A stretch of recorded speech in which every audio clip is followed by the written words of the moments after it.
Don't save me, the wounded stranger whispered. The people hunting me are afraid of what I'll become if I survive. Caleb Mercer should have listened. Instead, he dropped to one knee beside her in the snow and reached for the pulse beneath her jaw. It was faint, impossibly slow, but it was there. She lay at the edge of an abandoned logging road 11 miles outside Blackridge, Montana, where the December wind cut through pine branches and drove silver sheets of snow across the beams of his pickup truck. Caleb had been heading home after repairing a failed generator at a ranger station when he saw her stumble out of the trees. One moment the road had been empty. The next, a woman in a torn black cloak stood in his headlights like something the storm had tried to bury and failed. She had taken 3 unsteady steps before collapsing. Caleb had spent 6 years as a volunteer EMT, long enough to know that injured people often said strange things. They apologized for bleeding on clean floors. They worried about hospital bills while struggling to breathe. They begged rescuers to save someone who was not even there. He had learned to listen without always obeying. "You're freezing," he said. "I'm calling for help." Her hand closed around his wrist before he could reach for his phone. The movement was weak, yet her fingers felt like a steel lock beneath the thin leather of his glove. Caleb stopped. Up close, she looked younger than he had first thought, perhaps 30, though there was something ancient in the stillness of her face. Her skin was pale beneath the drifting snow. Long black hair clung to her cheek, and her eyes, when they opened, were a dark shade of red he could not explain. "No hospitals," she said. "No police. No names spoken over a radio. You need medical attention. I need darkness." Her gaze moved past him toward the road. And silence. Caleb followed her stare. Beyond the curtain of snow, far down the mountain, 2 pairs of headlights appeared between the trees. They moved slowly, stopping every few hundred yards as though the drivers were searching the roadside. The woman's grip tightened. For the first time, fear crossed her face. It was not the helpless fear Caleb expected from someone injured and alone. It was controlled, disciplined, almost regal, the fear of a soldier who understood exactly what was coming and had already calculated the cost. "Are those the people who hurt you?" he asked. "They believe I belong to them. Do you?" Her eyes returned to his. The question seemed to surprise her more than the cold. No, that was enough for Caleb. He slid one arm behind her shoulders and the other beneath her knees. She tried to resist, but whatever strength had seized his wrist was already fading. "Human," she warned softly. "You do not understand what you are carrying. A woman who needs help. That is not what they will see. Then they can improve their eyesight."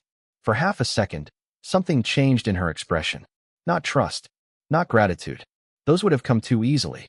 It was closer to disbelief, as though kindness from him violated a law older than the mountain. Caleb lifted her carefully and carried her toward his truck. She weighed less than he expected, yet the air around her felt strangely heavy, charged like the sky before lightning. Beneath her cloak, he glimpsed dark armor fitted close to her shoulders, not modern tactical gear, but something ornate and severe, etched with thin crimson lines that pulsed once and vanished. A silver emblem rested at her throat, a crown above 2 crossed swords. He did not recognize it. He only noticed that she tried to hide it when the distant vehicles drew closer. Caleb laid her across the back seat and covered her with an emergency blanket. She recoiled from its reflective surface. "Silver," she breathed. "It's mylar. Remove it." He did, replacing it with the wool blanket he kept behind the driver's seat. Her body eased, though her eyes remained fixed on him. "Why did you stop?" she asked. "Because you were lying in the road. Others would have kept driving." Caleb shut the door gently. "Then it's lucky I'm not others." He climbed behind the wheel just as the searching vehicles rounded the bend below. Taking the main road would bring him directly toward them. Instead, he shifted his pickup into 4-wheel drive and turned onto an old service trail nearly hidden beneath the snow. The tires slipped before finding their grip. Branches scraped the doors as the truck climbed into the dark timber. Behind him, the woman pushed herself upright. "Where are you taking me?" "There's a fire lookout about 4 miles north. It's been closed for years, but the emergency stove still works." "You trust an abandoned tower more than your authorities?" "Tonight, yes." A low sound came from her that might have been a laugh if she had remembered how. Caleb glanced at her in the mirror. She sat perfectly still despite the rough trail, one hand pressed beneath her ribs, the other resting near the strange emblem at her throat. Snow and shadow moved across her face. "What's your name?" he asked. Her silence lasted too long. "Mara," she finally said. Caleb knew immediately it was not her real name, but he let it stand. "I'm Caleb. I know." His hands tightened around the steering wheel. "How?" She looked toward the forest instead of answering. Behind them, light appeared between the trees. The hunters had found the trail. Caleb killed his headlights and guided the pickup forward by the dim gray glow of the snow. The tower was still 2 miles away.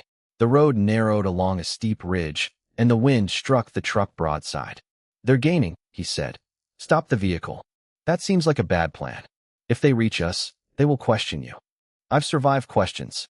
"Not theirs." Her voice became colder, carrying a command that did not belong to a wounded stranger. "Leave me here.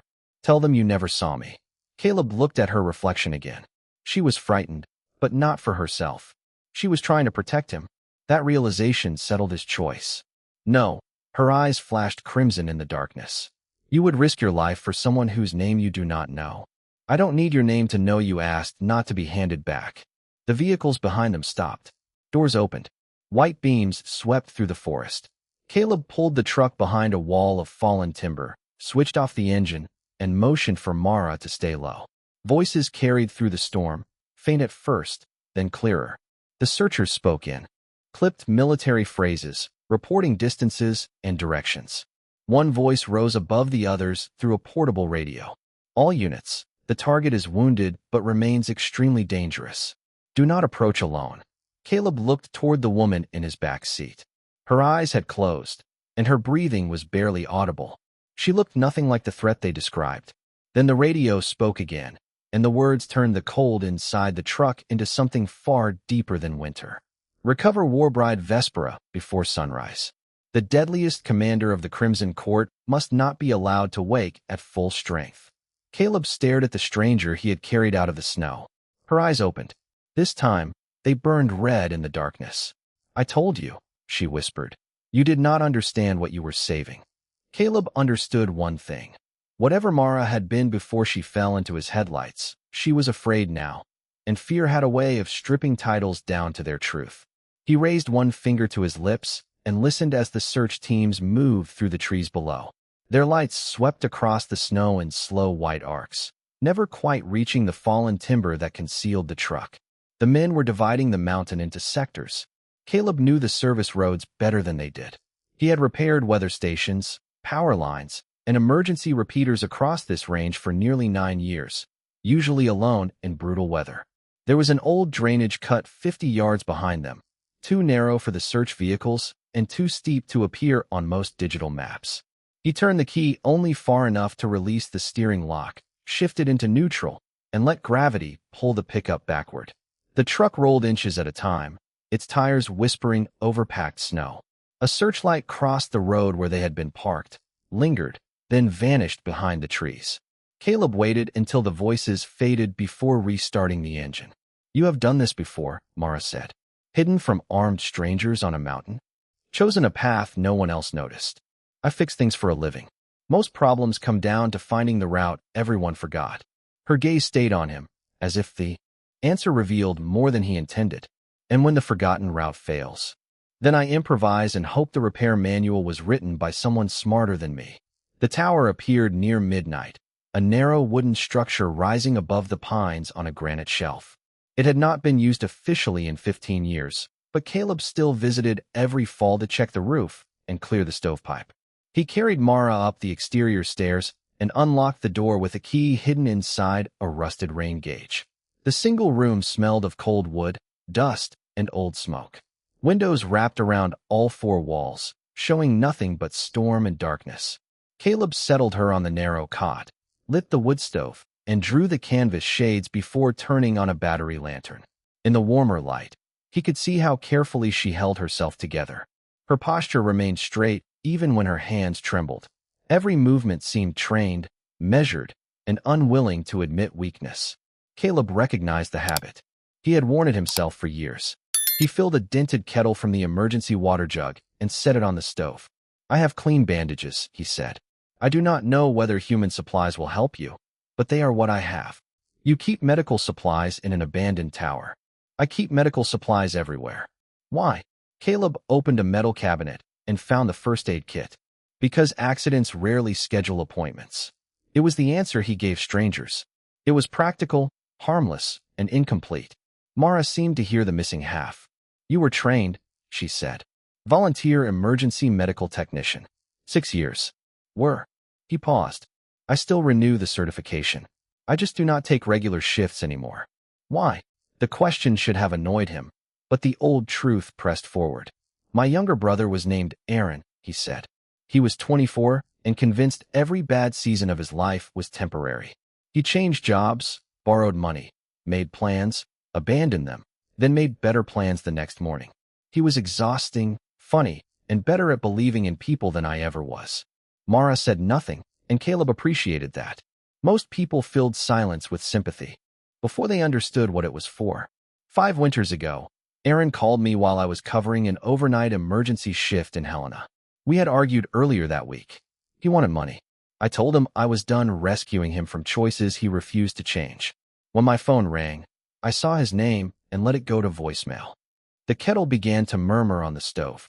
His car had broken down on an old county road during a cold snap. He left the highway looking for shelter. By the time the sheriff found him the next morning, it was too late. Mara did not offer forgiveness he had not requested. She only asked, was his message a plea? No. He said he was sorry about the argument. He said he had finally found a steady job in Billings. Then he laughed and told me not to worry because he always figured things out. Caleb arranged the supplies on the small table. He was wrong that night. And you believe answering would have saved him. I believe I would have known where he was. That is not the same thing. No, but guilt is not interested in technical differences. The stove clicked as the metal warmed. Outside, snow pressed softly against the windows. So now you stop for everyone, Mara said. No. Sometimes I drive past people who are clearly trying to sell me stolen tools. A faint line appeared at the corner of her mouth. Caleb continued before the moment became too intimate. I came back to Blackridge after Aaron died. My father had left me his repair business, a small house, and more unpaid invoices than customers. I told myself I was staying for 1 year. That was 4 years ago. There had been a woman named Claire who wanted a future that moved forward. She waited 6 months, then mailed back his spare key with a note that was kind but final. Since then, Caleb's life had narrowed into useful things. Broken furnaces, dead batteries, and emergency calls at 2 in the morning. He was good at arriving, repairing, and leaving before anyone asked what he needed. You live alone, Mara said. Blackridge is a small town. Privacy is mostly a rumor, but yes. No family. My mother lives in Arizona with a man who owns 7 golf shirts in the same shade of blue. She is happy. My father died before Aaron. And no woman waiting for you. The question carried no flirtation. It sounded like an assessment of risk. No one waiting, he said. That makes what you are doing more dangerous. It makes fewer people available to lecture me. You answer pain with humor. Only when coffee is unavailable. The kettle whistled. Caleb poured hot water into a chipped mug and added honey. Do you drink water? Yes. Tea. Sometimes. Honey. Mara looked almost offended. I am not a wild animal. Wild animals are usually less particular. He set the mug beside her. She wrapped both hands around it, and the heat seemed to steady her. Caleb pulled a wooden chair near the cot, leaving enough distance that she would not feel cornered. I need to see the injury, he said. Only enough to clean and cover it. You decide what I touch. You ask permission from something your people would call a monster. You have not acted like one. You know nothing about what I have done. True. I also know you warned me to leave, tried to keep your pursuers away from me, and have had several chances to make this situation worse. For a long moment, she watched him. Then she loosened the fastening at the side of her cloak and revealed a narrow break in the dark armor beneath it.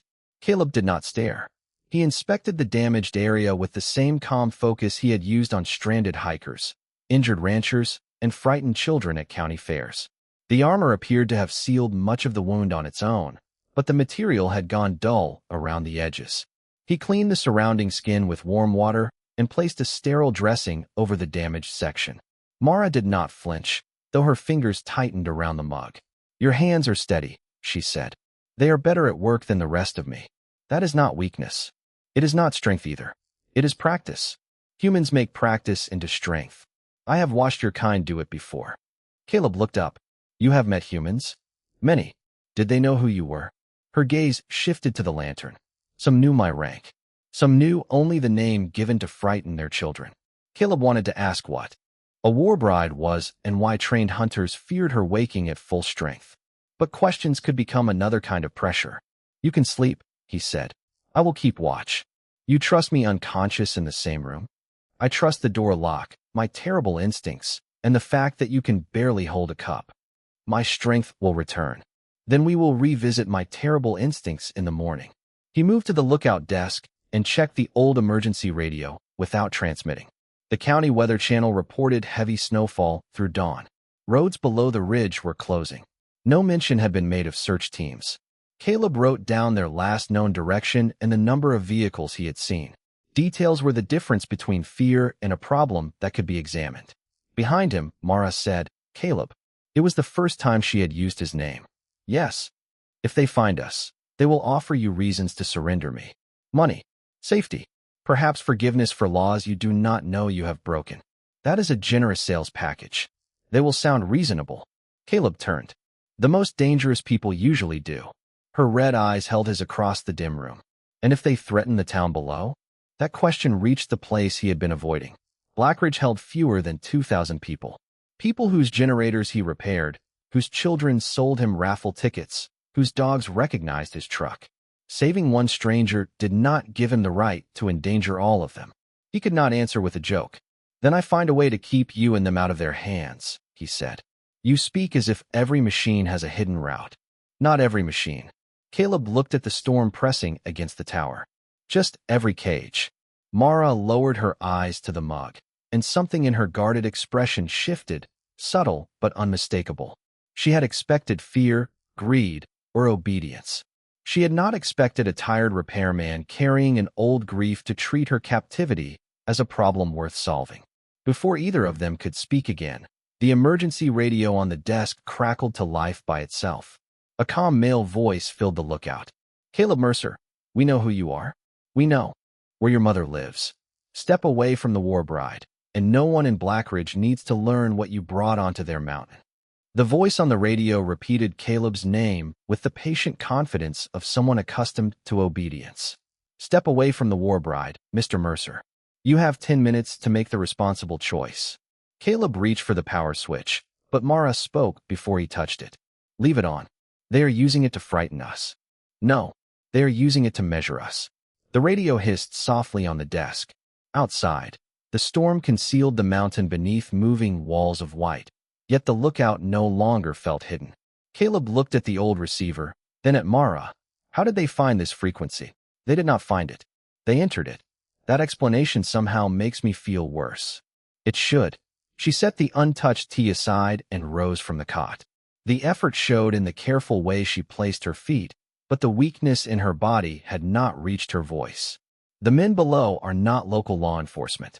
They belong to the Covenant Office, though they have used many names throughout human history.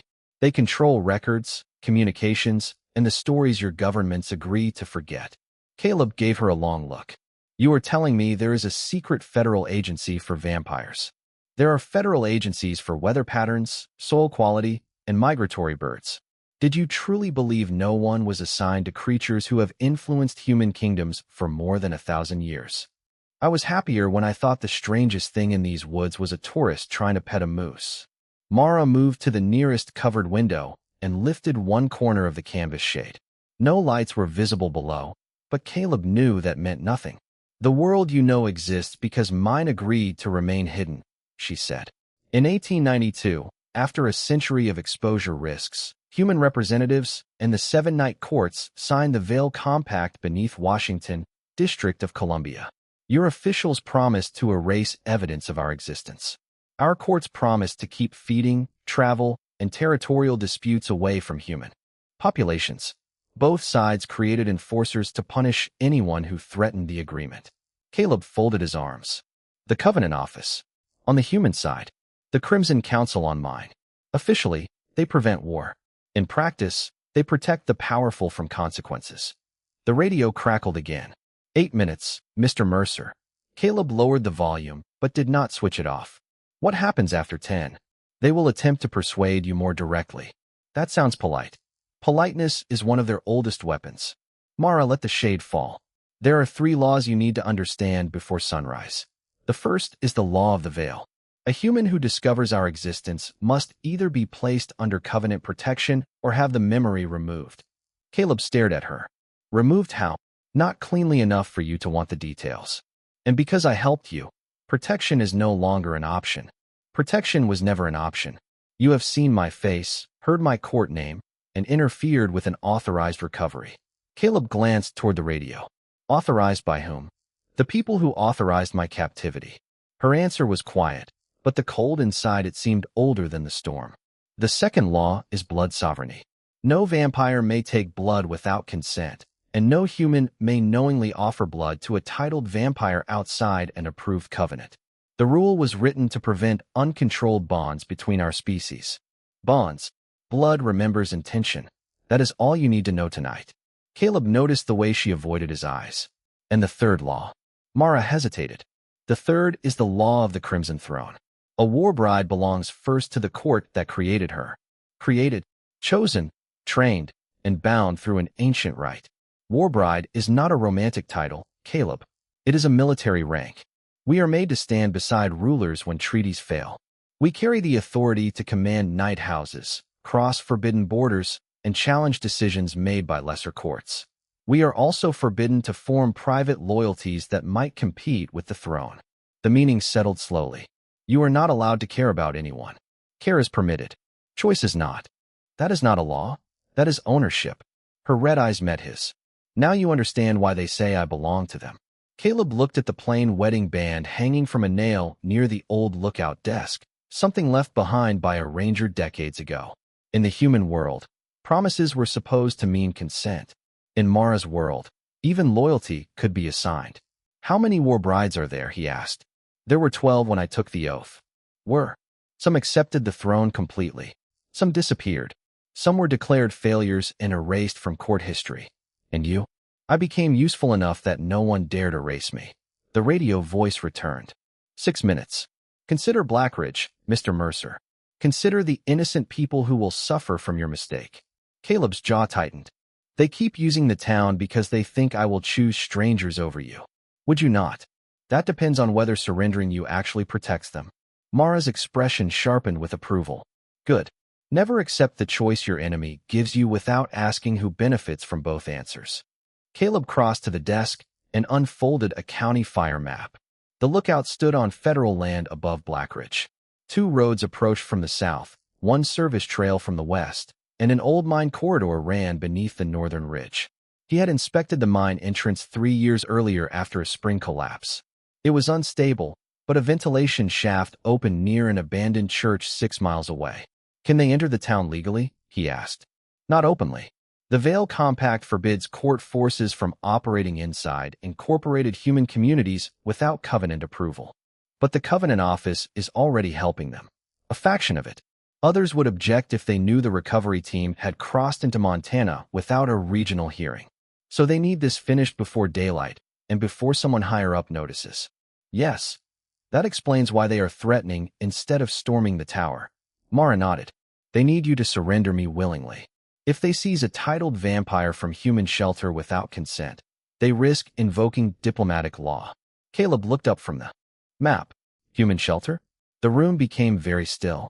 Mara turned away too quickly. It is an old phrase. You said there were 3 laws. That sounded like a 4th. It is not relevant. They found my mother's address, threatened my town, and gave me a countdown. I think I get to decide what is relevant. She remained silent. Caleb stepped closer, not enough to crowd her, only enough to make retreat into formality difficult. What happens if a human gives shelter to a vampire? Usually nothing. Usually is doing dangerous work in that sentence. Her eyes closed for a moment. Before the Veil Compact, there was an older law recognized by every night court. A hunted vampire who receives 3 gifts from a human may claim temporary sanctuary. What 3 gifts? Fire against the cold, a roof against pursuit, and a true name freely given. Caleb remembered lighting the stove, carrying her into the tower, telling her his name in the truck. Mara saw the realization on his face. You knew, he said. Not until the third gift was already given. Why did you not tell me? Because sanctuary law has not been invoked between a human and a warbride in more than 200 years. I did not know whether the old courts would still recognize it. But the people outside do. Yes. Caleb looked toward the radio. Their threats had begun only after he brought her inside. They were not merely trying to recover a fugitive. They were trying to make him revoke something he had activated without knowing it. What does sanctuary mean? He asked. Until dawn, no member of a recognized court may remove me from this shelter without your permission. If they do, every night court has the right to treat the act as a violation of neutral ground. So this tower is protected. By law, not by walls. And after dawn, Mara's expression changed. The answer carried weight. At dawn, sanctuary must either end or be affirmed before a witness of the court. What happens if I affirm it? You become responsible for my conduct until a tribunal is held. How long? Weeks. Possibly months. And if I end it? They take me. The radio clicked once. For minutes, Mr. Mercer. Caleb studied Mara's face. She had told him enough to be afraid, but not enough to understand why the deadliest commander of the Crimson Court had fled her own people. What did you do? He asked. She looked out toward the hidden valley. I refused an order. What kind of order? The kind powerful men describe as necessary when they do not intend to bear its cost. Did refusing it save lives? For one night. Then why are they calling you dangerous? A sad, distant smile touched her face. Because I know which laws they broke to give it. The radio suddenly changed. The calm male voice disappeared, replaced by a woman speaking with precise authority. Vespera of the Crimson Throne, by decree of the 7 night courts, your sanctuary claim is contested. Your human host has not been informed of the final condition. Caleb looked at Mara. For the first time since he had found her, genuine alarm broke through her control. What final condition? He asked. The woman on the radio answered for her. If Caleb Mercer protects you after sunrise, the Crimson Council will recognize him not as a witness, but as your chosen keeper, and every enemy you have made in 3 centuries will be permitted to challenge his claim. Caleb did not look away from Mara when the voice on the radio announced that every enemy she had made would be permitted to challenge him. How many enemies are we talking about? He asked. Mara's silence answered before her words did. Enough. The radio operator continued in the same measured tone. In the sanctuary before dawn, Mr. Mercer, and you will be released from all obligations. Your town will remain untouched. Your family will never know how close danger came. Caleb reached across the desk and switched off the receiver. The sudden quiet felt heavier than the threat. You should turn it back on, Mara said. Why? Because silence allows imagination to do their work for them. I already know what they want. They want you afraid. No, they want me obedient. He folded the fire map and placed it in his jacket. Those are not the same thing. Mara studied him from beside the window. The stove had brought color back to the room, but not to her face. Her strength was returning too slowly. Each breath seemed controlled by force of habit rather than comfort. You cannot protect me from the Crimson Council, she said. Probably not. You cannot protect Blackridge from the Covenant office. I know. Then what are you doing? Caleb checked the emergency flashlight, a coil of rope, 2 road flares, and the old brass compass kept in the lookout cabinet. I am trying to avoid making a permanent decision while someone else is counting backward. That is not an answer. It is the only honest one I have. A low vibration passed through the tower floor. The lantern flickered. Mara's head snapped toward the southern windows. Get away from the glass. Caleb moved just as a pale glow spread through the storm below. It did not resemble headlights. It formed a wide circle among the trees, dim at first, then bright enough to turn the falling snow silver. Mara gripped the edge of the cot. The emblem at her throat gave a faint pulse, and she bent forward as if the air had become too heavy to hold. What is that? Caleb asked. A containment field. Her voice came through clenched control. They are sealing the ridge. Can it hurt you? It is designed to suppress court bloodlines. The tower shuddered again. Frost appeared along the inside of the windows, even though the stove burned hot. Caleb reached for Mara, then stopped before touching her. Tell me what you need. Distance from the field. How much? 2 miles, perhaps 3. The main trail is blocked. Then leave me. Caleb gave her a flat look. We have covered that suggestion. This is different. The field will strengthen. If you remain close to me, It will identify you as part of the sanctuary bond. I thought the bond was legal language. Old laws are rarely only language. Another pulse passed through the lookout.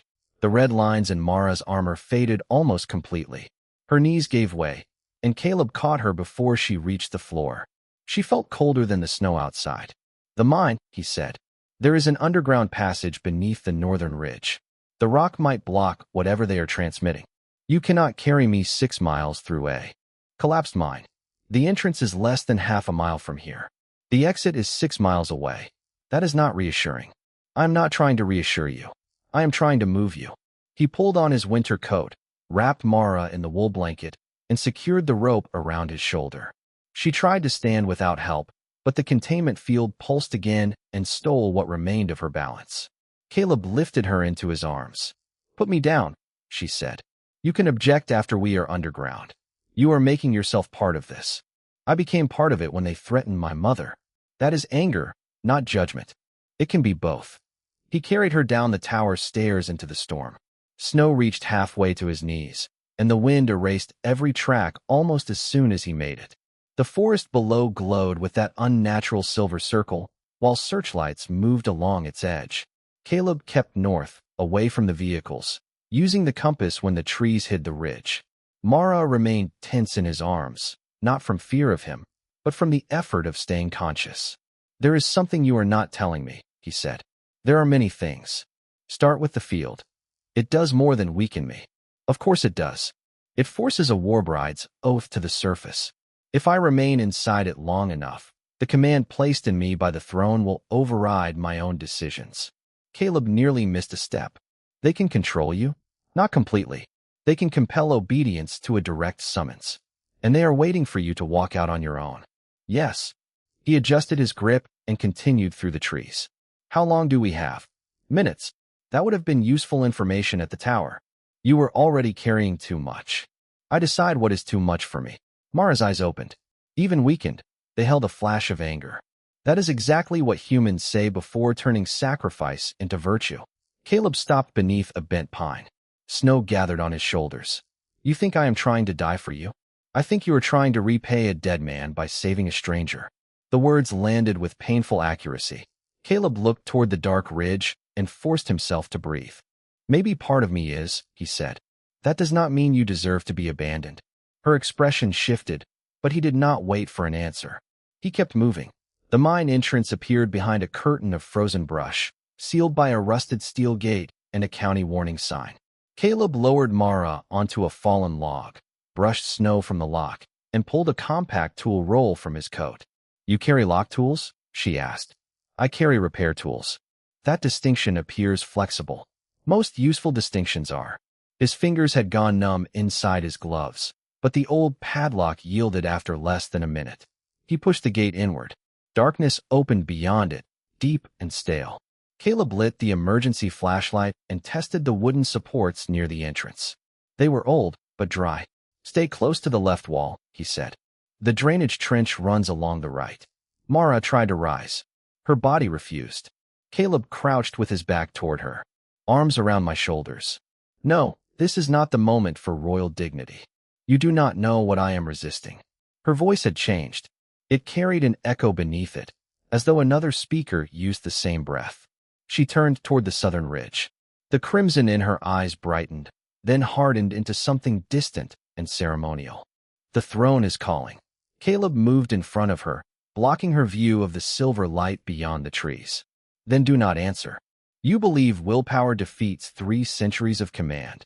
No, I believe distance might, and we are wasting it." Mara's hand lifted toward his throat, stopped inches away, and trembled. Her face showed horror at the movement. Caleb stepped back. He did not. "Are you trying to hurt me?" "Not yet." "Then I am not stepping back." "You do not understand."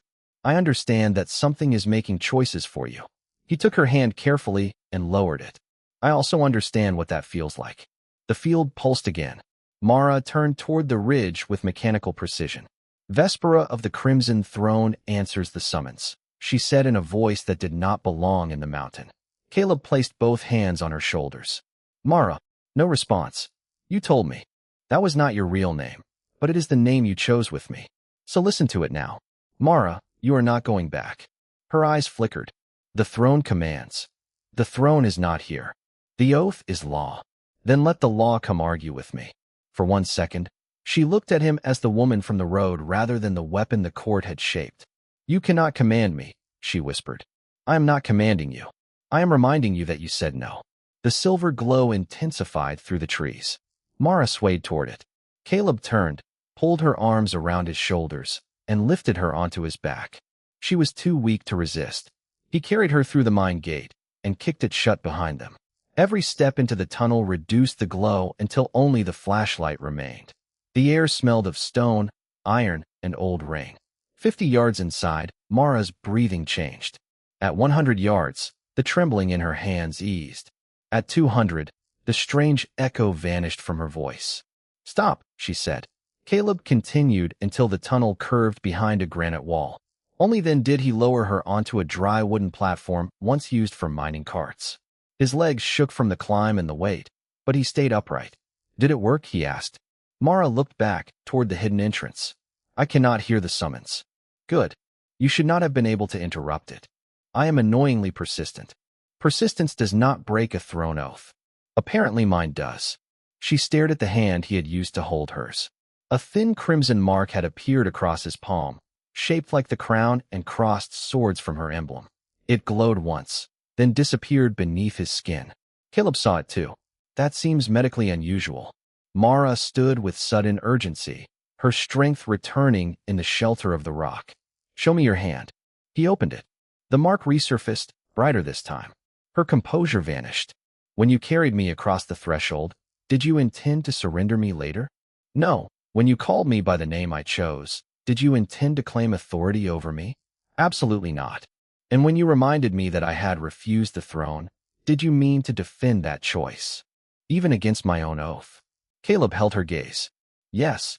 Somewhere deep beneath the mountain, an ancient mechanism answered with a single metallic chime. Red light traveled through symbols carved into the tunnel walls, symbols Caleb had mistaken for old survey marks. Mara stepped back from him as the entire passage awakened. What did I do? He asked. She looked at him with fear greater than anything the hunters had inspired. You did what no human has done since the first Warbrides were created, she said. You did not merely save me from the council. You gave my will precedence over the throne. The red light moved through the tunnel like memory returning to a forgotten body.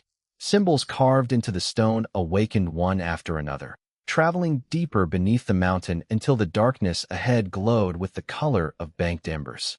Caleb held his marked hand beneath the flashlight and watched the crown and crossed swords appear beneath his skin, faint but unmistakable. Mara did not look at the mark for long. Her attention had shifted to the walls, and the exhaustion in her face was giving way to something far more controlled. She stepped toward the nearest symbol and placed 2 fingers against it. The mine answered with a low vibration that passed through the rails, the timber supports, and the stone beneath Caleb's boots. Dust fell from the ceiling. Far ahead, a series of concealed lamps ignited without flame. This was never only a mine, Mara said. Her voice carried farther now, clear and resonant in the underground passage. Not originally. Caleb turned his flashlight toward the walls. What he had taken for survey marks formed a repeated pattern of crowns, moons, and narrow towers. What was it? A refuge road. Before the Veil Compact, the night courts maintained hidden routes beneath human settlements. Messengers crossed them during daylight. Wounded envoys rested here. Oaths were witnessed where sunlight could not reach. Then miners found it. They found the outer tunnels. The deeper chambers remained sealed because no one with court blood came close enough to wake them. Caleb looked toward the red-lit passage. Until you. Mara's eyes moved to his hand. Until us. The word seemed to trouble her. She turned away before he could ask why. As they advanced, the rough mining tunnel gradually changed. Wooden supports gave way to smooth black arches fitted seamlessly into the mountain. The old steel tracks ended at a circular door nearly 12 feet high. Its surface reflected no light, yet crimson writing shimmered across it when Mara approached. She lifted her hand, but stopped before touching the center seal. Stand behind me, she said. Is the door dangerous? The door is deciding whether I am still recognized. And if it decides no, then it will remain closed. Caleb noticed that she had not answered the danger part. He stepped beside her instead. "You are not very good at following instructions," she said. "I was going to say the same thing about you."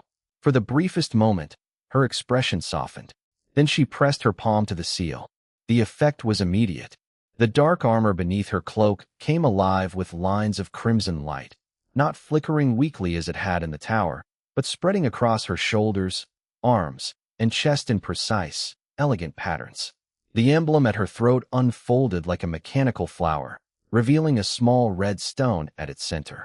Her hair lifted in a wind Caleb could not feel. The temperature dropped, yet the cold no longer seemed to weaken her. It gathered around her as though waiting for permission. The door spoke in a language Caleb did not recognize. Mara answered in the same tongue, each word measured and absolute. The mountain responded with a deep metallic tone. Locks turned behind the stone, one after another, and the massive door opened without a sound. Beyond it stood a hall carved from polished obsidian. Tall pillars rose into darkness. Red glass lanterns floated above a central walkway, and silver channels ran through the floor in branching lines that resembled veins or rivers on an ancient map. At the far end waited a raised platform with a single black chair. It was not a throne, but it had been made for someone who did not expect to be questioned. Caleb stared at the chamber. "You have places like this under Montana. We have places like this beneath most lands where human history changed suddenly." That sentence creates several questions. You will survive longer if you ask them in the correct order. Good. Which order begins with why your armor is glowing? Mara stepped into the hall. With each pace, more lanterns awakened. The weakness that had bent her in the tower vanished. Her posture straightened until she seemed taller. The worn cloak slipped from one shoulder, exposing the armor beneath it in full. It was not merely ceremonial.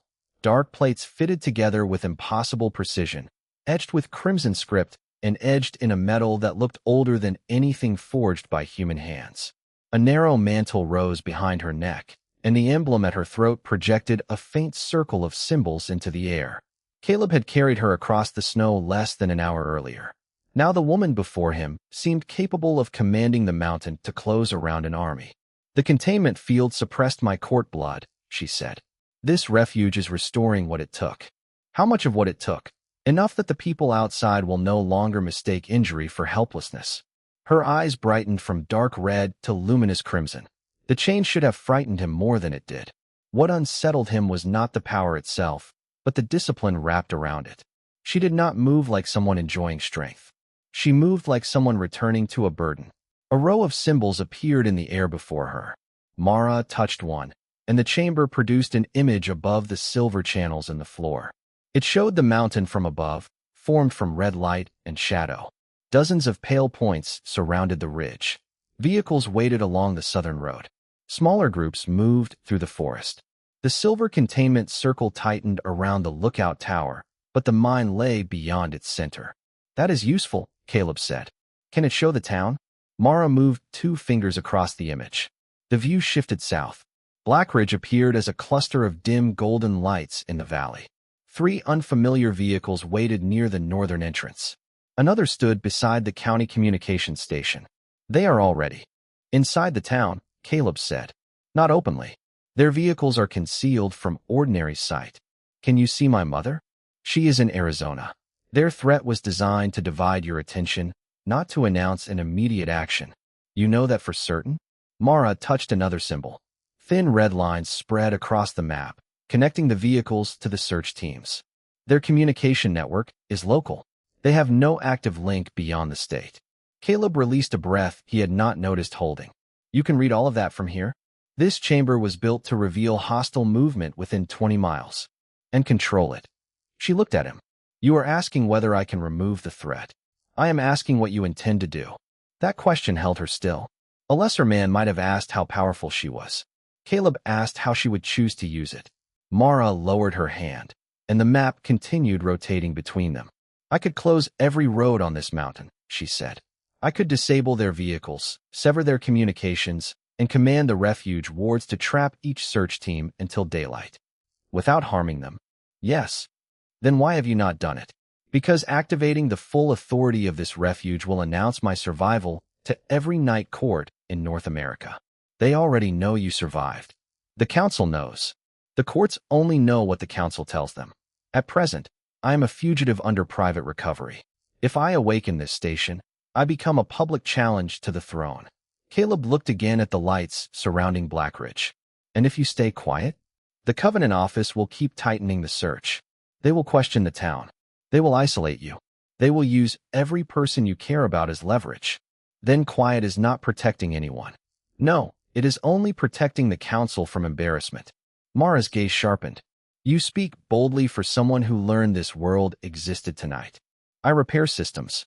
When one part demands everyone else fail so it can look functional, that part is usually the problem.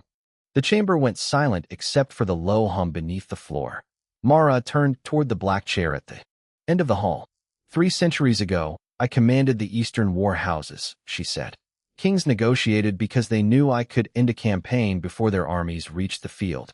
The Crimson Throne named me its first Warbride, keeper of the 7th oath, and shield of the veil. Caleb followed her gaze. That is a longer name than Mara. Mara belonged to no court. I chose it because it was small enough to carry without duty. Then I will use Mara. You should fear Vespera. I have not met her yet. A faint sadness entered her eyes. Yes, you have. She walked toward the raised platform. The floating lanterns shifted with her, forming a path of red light. When she reached the black chair, she did not sit. She placed one hand on its back and faced the map of the mountain. The air changed. Shadows gathered behind her in long, wing-like shapes, vast and silent, stretching from pillar to pillar without touching the floor. Caleb knew they were not physical wings, yet every instinct told him that something immense had unfolded in the room. Her presence pressed against the chamber, not violent, not uncontrolled, but undeniable. The woman he had lifted from the road had not become someone else. She had stopped making herself smaller. Refuge of the Northern Passage, she said, and her voice filled every archway. Recognize Vespera, first Warbride of the Crimson Throne. The floor answered in crimson light. Recognized. The chamber replied in English. State the condition of sanctuary. Mara looked at Caleb's marked hand. Human host present. Consent unrevoked. Throne command contested. State defensive authority. She hesitated. The shadows behind her widened. Non-lethal containment only. No injury to any human, vampire, or Covenant officer. Protect the town. Preserve all evidence. Open a formal channel to every recognized court. Caleb watched the map. The pale points surrounding the mountain stopped moving. One by one, the search vehicles dimmed. Roads closed beneath drifts of snow that rose without wind. Radio signals flickered out across the ridge. In Blackridge, the concealed vehicles lost their disguises and became visible beneath the streetlights. The people inside did not leave them. Crimson circles appeared around each vehicle, holding the doors shut without crushing metal or glass. The Covenant team at the communication station found every screen replaced by the same symbol, a crown crossed by 2 swords. Mara had neutralized the entire operation without a single act of violence. Caleb looked at her in stunned silence. You could have done that at any time, not while wounded, not inside their field, not without revealing this station. But now they cannot threaten the town. For the moment, that is more than they gave us. The chamber spoke again. Formal challenge transmitted. Estimated response from the 7 night courts, 9 minutes. Mara's expression hardened. They will demand proof that the sanctuary is valid. We have the mark. The mark proves the refuge recognized your intent. It does not prove you understood the consequence.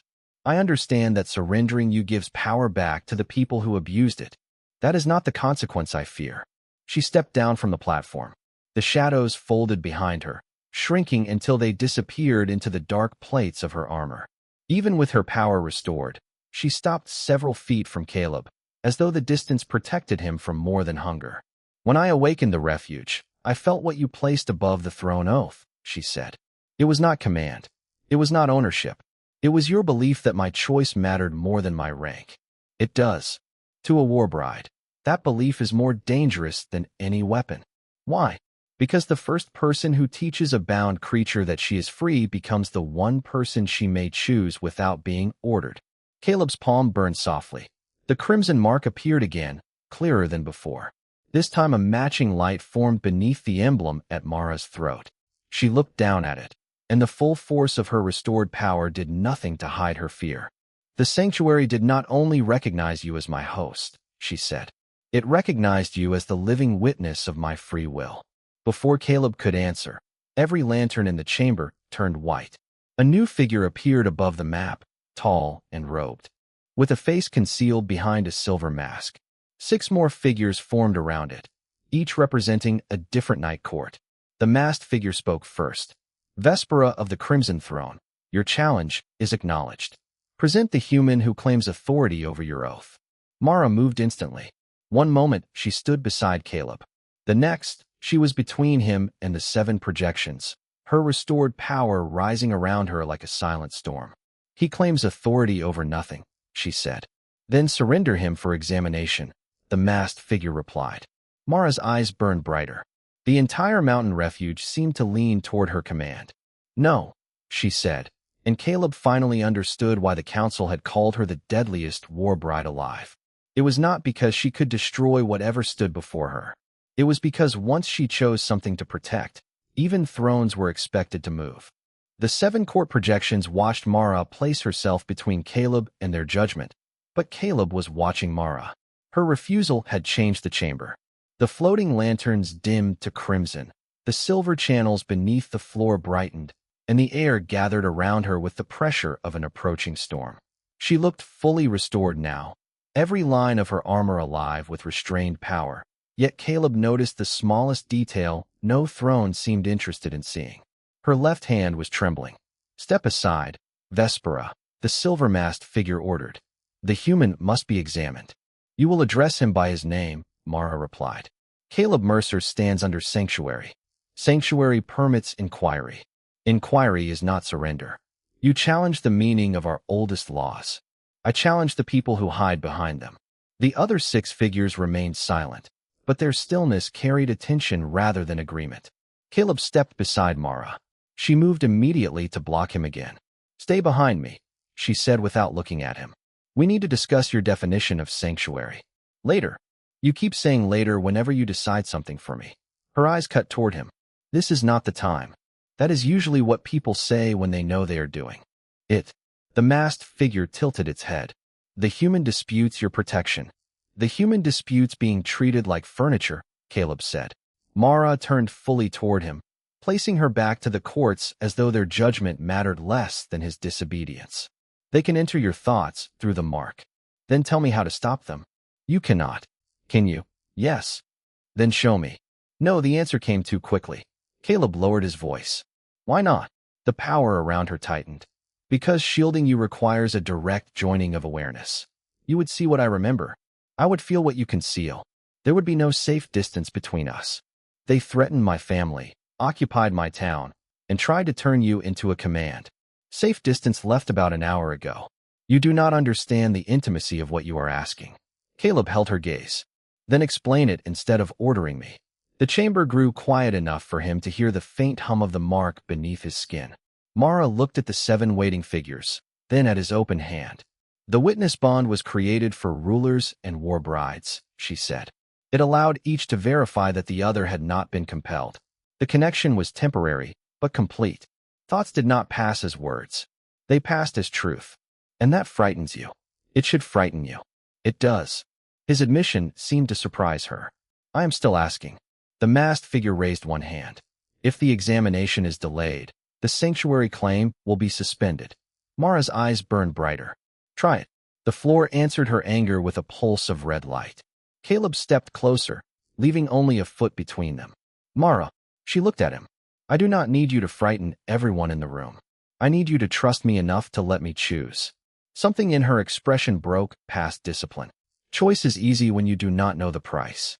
Then let me know it. For 3 centuries, perhaps longer, she had been surrounded by people who valued obedience, strategy, and the usefulness of her power. Caleb could see how deeply she distrusted any offer that asked for nothing in return. Even now, with the chamber responding to her voice and 7 courts waiting on her decision, she looked less afraid of judgment than of being known. There is another way, she said. I can end the claim, place you in a protected sleep, and remove you from the mountain before dawn. Would I remember you? She did not answer. That is what I thought. You would return to your life. My life is not a room you can put me back into after rearranging the furniture. You would be safe. Would I be free? The question held her motionless. Caleb's voice softened.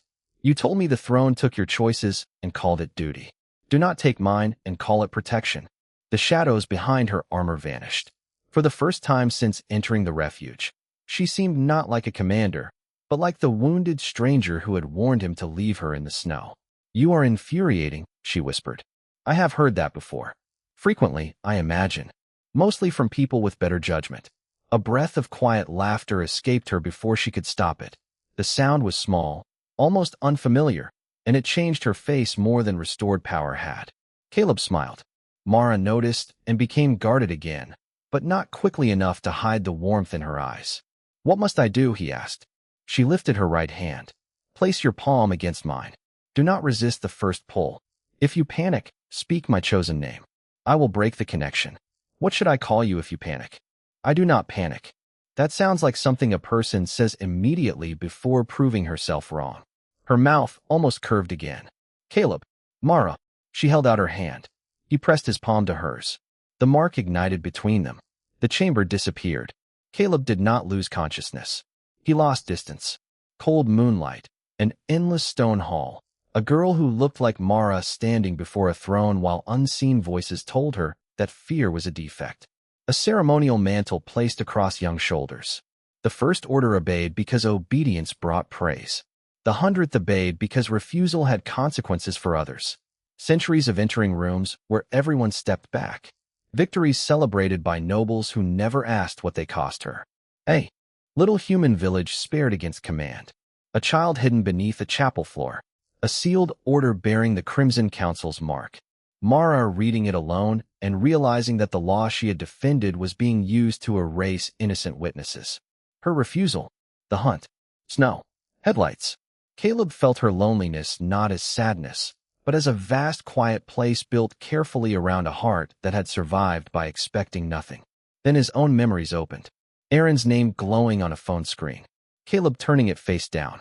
The voicemail played the next morning in a sheriff's office that smelled of coffee and wet coats. His father's repair shop with unpaid bills stacked beneath a cracked desk lamp. Claire standing in his kitchen, asking him to choose a life rather than an obligation. Caleb unable to promise that he knew the difference. Years of entering broken homes, fixing what he could, and leaving before gratitude became closeness. Every roadside stop, every emergency kit, every winter call answered because one unanswered call had become the center of his life. Mara felt all of it. He knew because her fingers closed around his. Not controlling, not restraining, holding. The connection shifted again, and Caleb sensed something she had hidden even from herself. When he had called her Mara inside the containment field, the name had not merely interrupted the throne. It had reached the part of her that still wanted to belong to herself. She had heard his voice and, for one impossible second, believed she could choose to return to it. The realization carried an intimacy deeper than attraction and more dangerous than trust. Caleb tried to withdraw, not from rejection, but from fear that he had seen too much. Mara tightened her hand. Do not leave yet, she whispered, though neither of them had spoken aloud. So he stayed. He let her feel the truth he had not found words for. He did not see a weapon, a title, or a debt to repay. He saw a woman who had been useful to everyone and known by no one. The bond released them gently. The obsidian chamber returned. Their palms remained together. Mara stood only inches away, her crimson eyes no longer cold. Caleb became aware of every small detail, the faint line of weariness beneath them, the loose strand of black hair near her cheek, the quiet rise and fall of her breath. He did not move closer. Neither did she move away. You blame yourself for Aaron, she said. Her voice was barely above a whisper. You believe saving strangers may someday change what happened. Sometimes. It will not. I know. Yet you stopped for me. That was not about him. Mara searched his face as if the bond had shown truth but not taught her how to accept it. Why then? Because you asked me not to hand you back. Her gaze lowered to their joined hands. No one has ever made my choice sound sufficient. It should have been sufficient the first time. The mark between them warmed. Mara's thumb moved once across the center of his palm. a careful gesture so restrained that its tenderness felt more intimate than an embrace. Then she realized what she was doing and released him. The distance returned immediately, colder than before. The examination is complete, the masked figure said. The 7 courts had witnessed everything the bond permitted them to witness. The human acted without compulsion. Sanctuary is valid. Caleb exhaled. Mara's posture became formal again, though the connection had left a softness she could not entirely conceal. Then withdraw the recovery order. That matter requires tribunal. You have proof that the council violated neutral territory. We have proof that you formed an unauthorized witness bond with a human. Mara's power stirred, but Caleb touched her wrist. The contact was brief. It was enough. She looked at him and waited rather than reacting. That choice did not escape the courts. One of the 6 silent projections, a woman crowned in white antlers, leaned forward. The Warbride accepts the human's restraint. I accept no restraint, Mara said. Caleb raised an eyebrow. You waited. I considered. That is progress. The crowned woman's faint smile suggested that she found the exchange more important than the denial. The masked figure turned toward Caleb. You have seen her memories. You understand what she is. I understand what was done to her. That was not the question. It is my answer. Then hear the consequence. At sunrise, the temporary sanctuary ends. The witness bond will either dissolve, returning Vespera to the authority of her court, or become permanent through public affirmation. Mara went perfectly still. Caleb felt the change before he understood it. What does permanent mean? He asked. The masked figure replied. Her choices become legally her own, but her enemies gain the right to test whether you are worthy to stand as witness. Your life, your home, and your future become inseparable from hers. Caleb looked at Mara. She had faced containment fields, hunters, and 7 courts without retreating. Now she stepped away from him. No, she said. The bond ends at sunrise. Mara, you have already given enough. Her voice was steady, but he could feel the fear beneath it through the fading warmth in his palm. It was not fear that he would refuse her. It was fear that he would not. This is my decision, she said. And for once, Caleb Mercer, you will not save me from it. Before he could answer, the refuge sounded a warning. The map of Blackridge flared to life, showing one crimson point moving freely inside the protected perimeter. Someone had crossed the wards without triggering them. Mara turned toward the image, all softness gone. Only a Warbride can enter a sealed refuge unchallenged, she said. A second woman's voice echoed from the dark passage behind them. Then perhaps you should have remembered that the throne created more than one. The woman emerged from the passage with the calm certainty of someone entering a room she already owned. She wore pale armor instead of black, each plate traced with silver symbols that reflected the crimson lanterns without absorbing their light. Her hair was white, braided tightly behind her head, and her eyes held the deep red glow of old court blood. She stopped beneath the archway and regarded Mara first, then Caleb, then their matching marks. So the rumors were true, she said. The first Warbride allowed a human to witness her will. Mara moved half a step in front of Caleb. State your name and allegiance. You remember both. State them. The woman inclined her head. Lady Alara Sorn, 3rd Warbride of the Crimson Throne, Keeper of the Western Gate, currently acting under the authority of the 7 Night Courts. The council sent you. The council tried. I declined their version of the story. Alara's gaze returned to Caleb. This must be Caleb Mercer. You will not examine him, Mara said. I have no need. The refuge already judged him. Then why are you here? Caleb asked. Alara looked almost amused that he had spoken before being addressed. Because the courts have told you only the part of the law designed to frighten you. Fear produces faster decisions than truth. Mara's expression hardened. Leave. If I leave, sunrise will arrive with both of you ignorant of what the bond has actually done. I know the law. You know the law as the throne taught it to us. Alara crossed the chamber slowly, keeping her hands visible. The refuge did not challenge her passage, but the red light beneath the floor followed every step as if measuring intent. The masked speaker called Caleb your living witness. That description is correct, but incomplete. A recognized witness does not merely defend a Warbride's freedom before a tribunal. He becomes the legal source from which that freedom is acknowledged. Caleb glanced at the mark on his palm. In ordinary English, please. The throne once owned the final authority over Mara's oath. Now the refuge has placed that authority in neither the throne nor you. It has placed it in the bond between you. Mara's jaw tightened. He owns nothing. I did not say he did. That is what makes this unprecedented. Alara stopped at the edge of the silver map. A master may command. A witness may only affirm what is freely chosen. The old law was built that way because the first warbrides were not intended to be slaves. They were meant to stand beside rulers as equal guardians. The Crimson Throne altered the rights over centuries, turning partnership into obedience while preserving the language of honor. Mara stared at her. That is treason. It is history. According to whom? According to the chamber beneath us. Alara placed her hand above one of the silver channels. The refuge awakened a new projection, older and less polished than the court images. Two figures appeared in red light. A woman wearing Warbride armor and a human man carrying a plain wooden staff. They stood side by side before a circle of kneeling rulers. An ancient voice filled the hall. Power without witness becomes tyranny. Witness without freedom becomes ownership. Let neither command the other.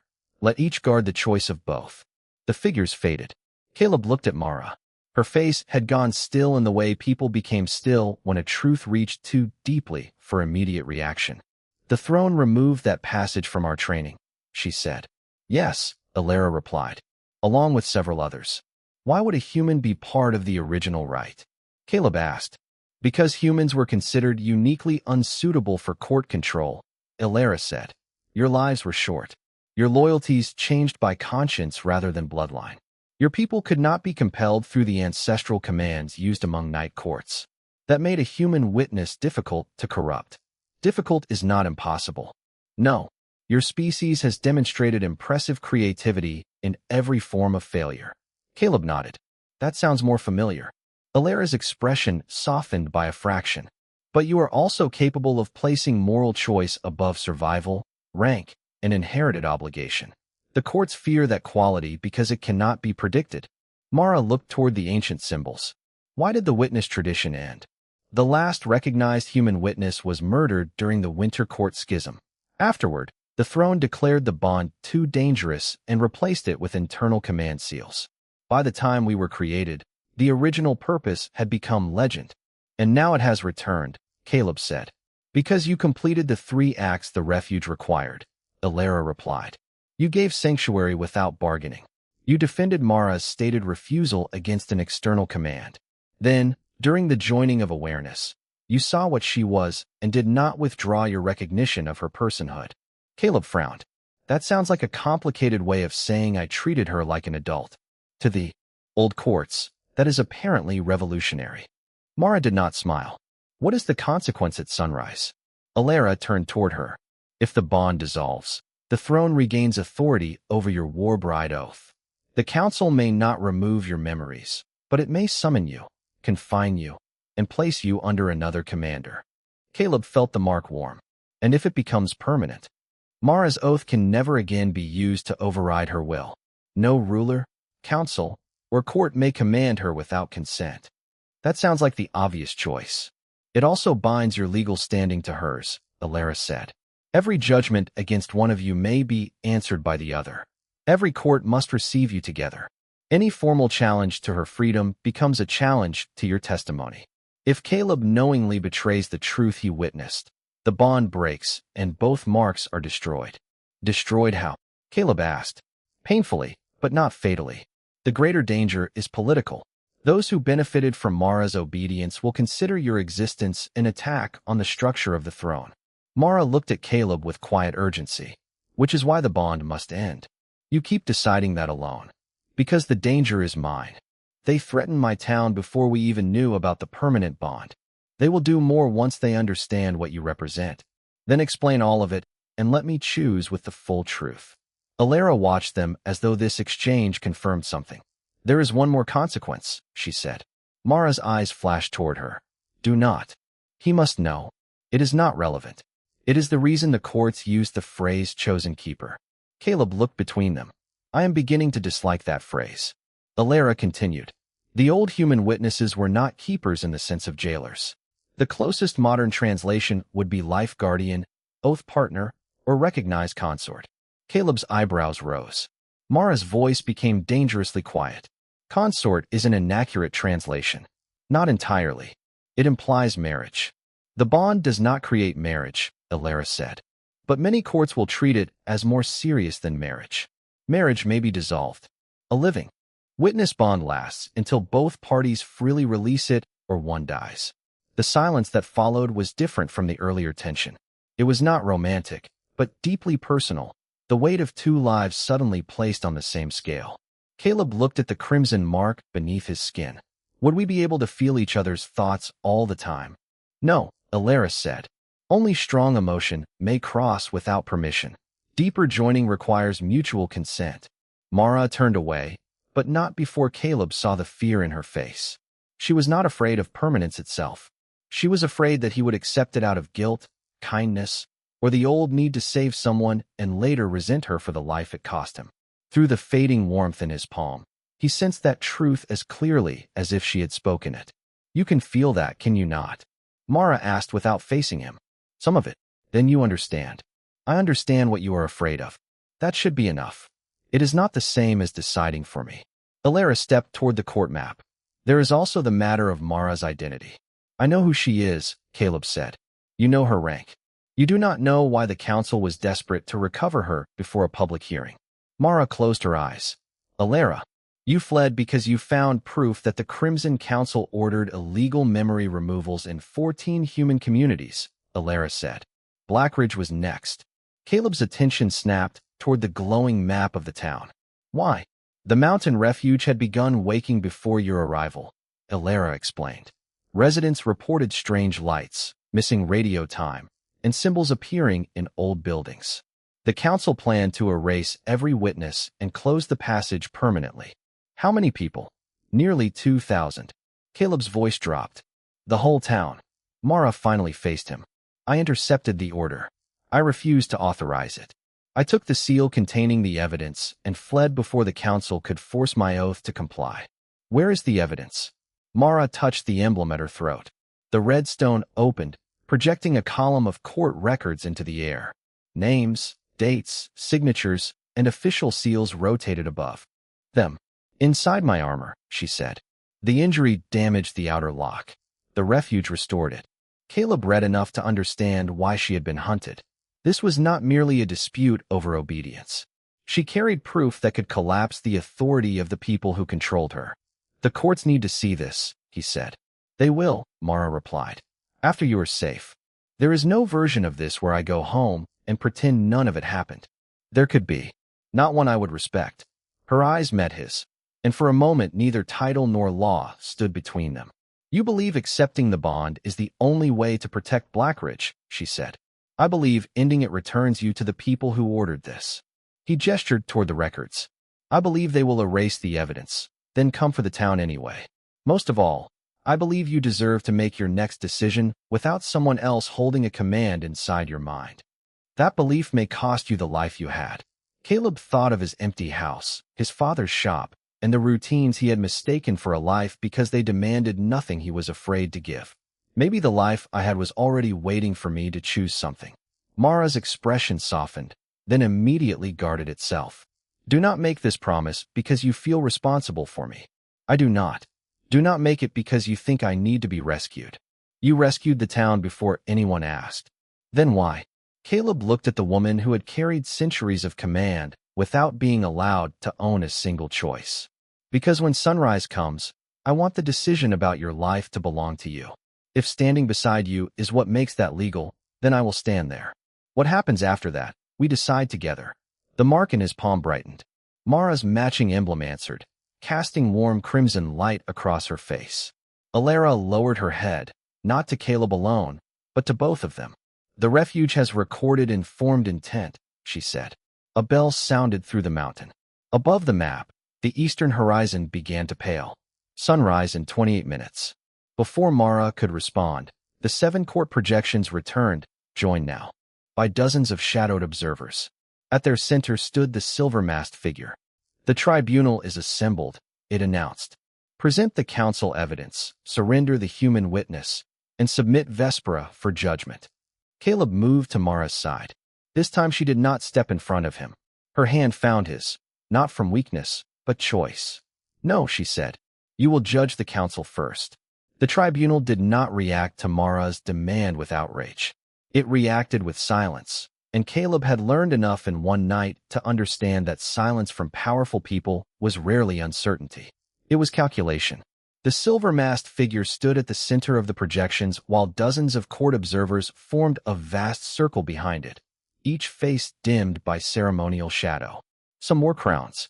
Others bore military insignia, clan seals, or the black robes of covenant judges.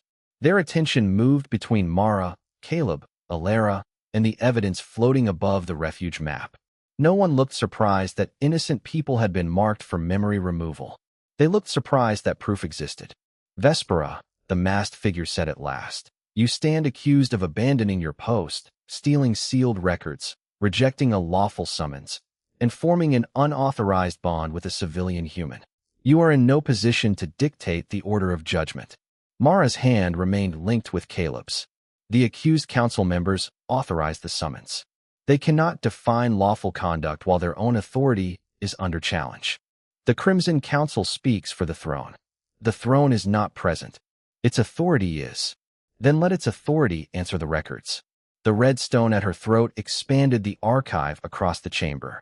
Hundreds of documents appeared in ordered columns, each bearing timestamps, signatures, transport instructions, and population estimates.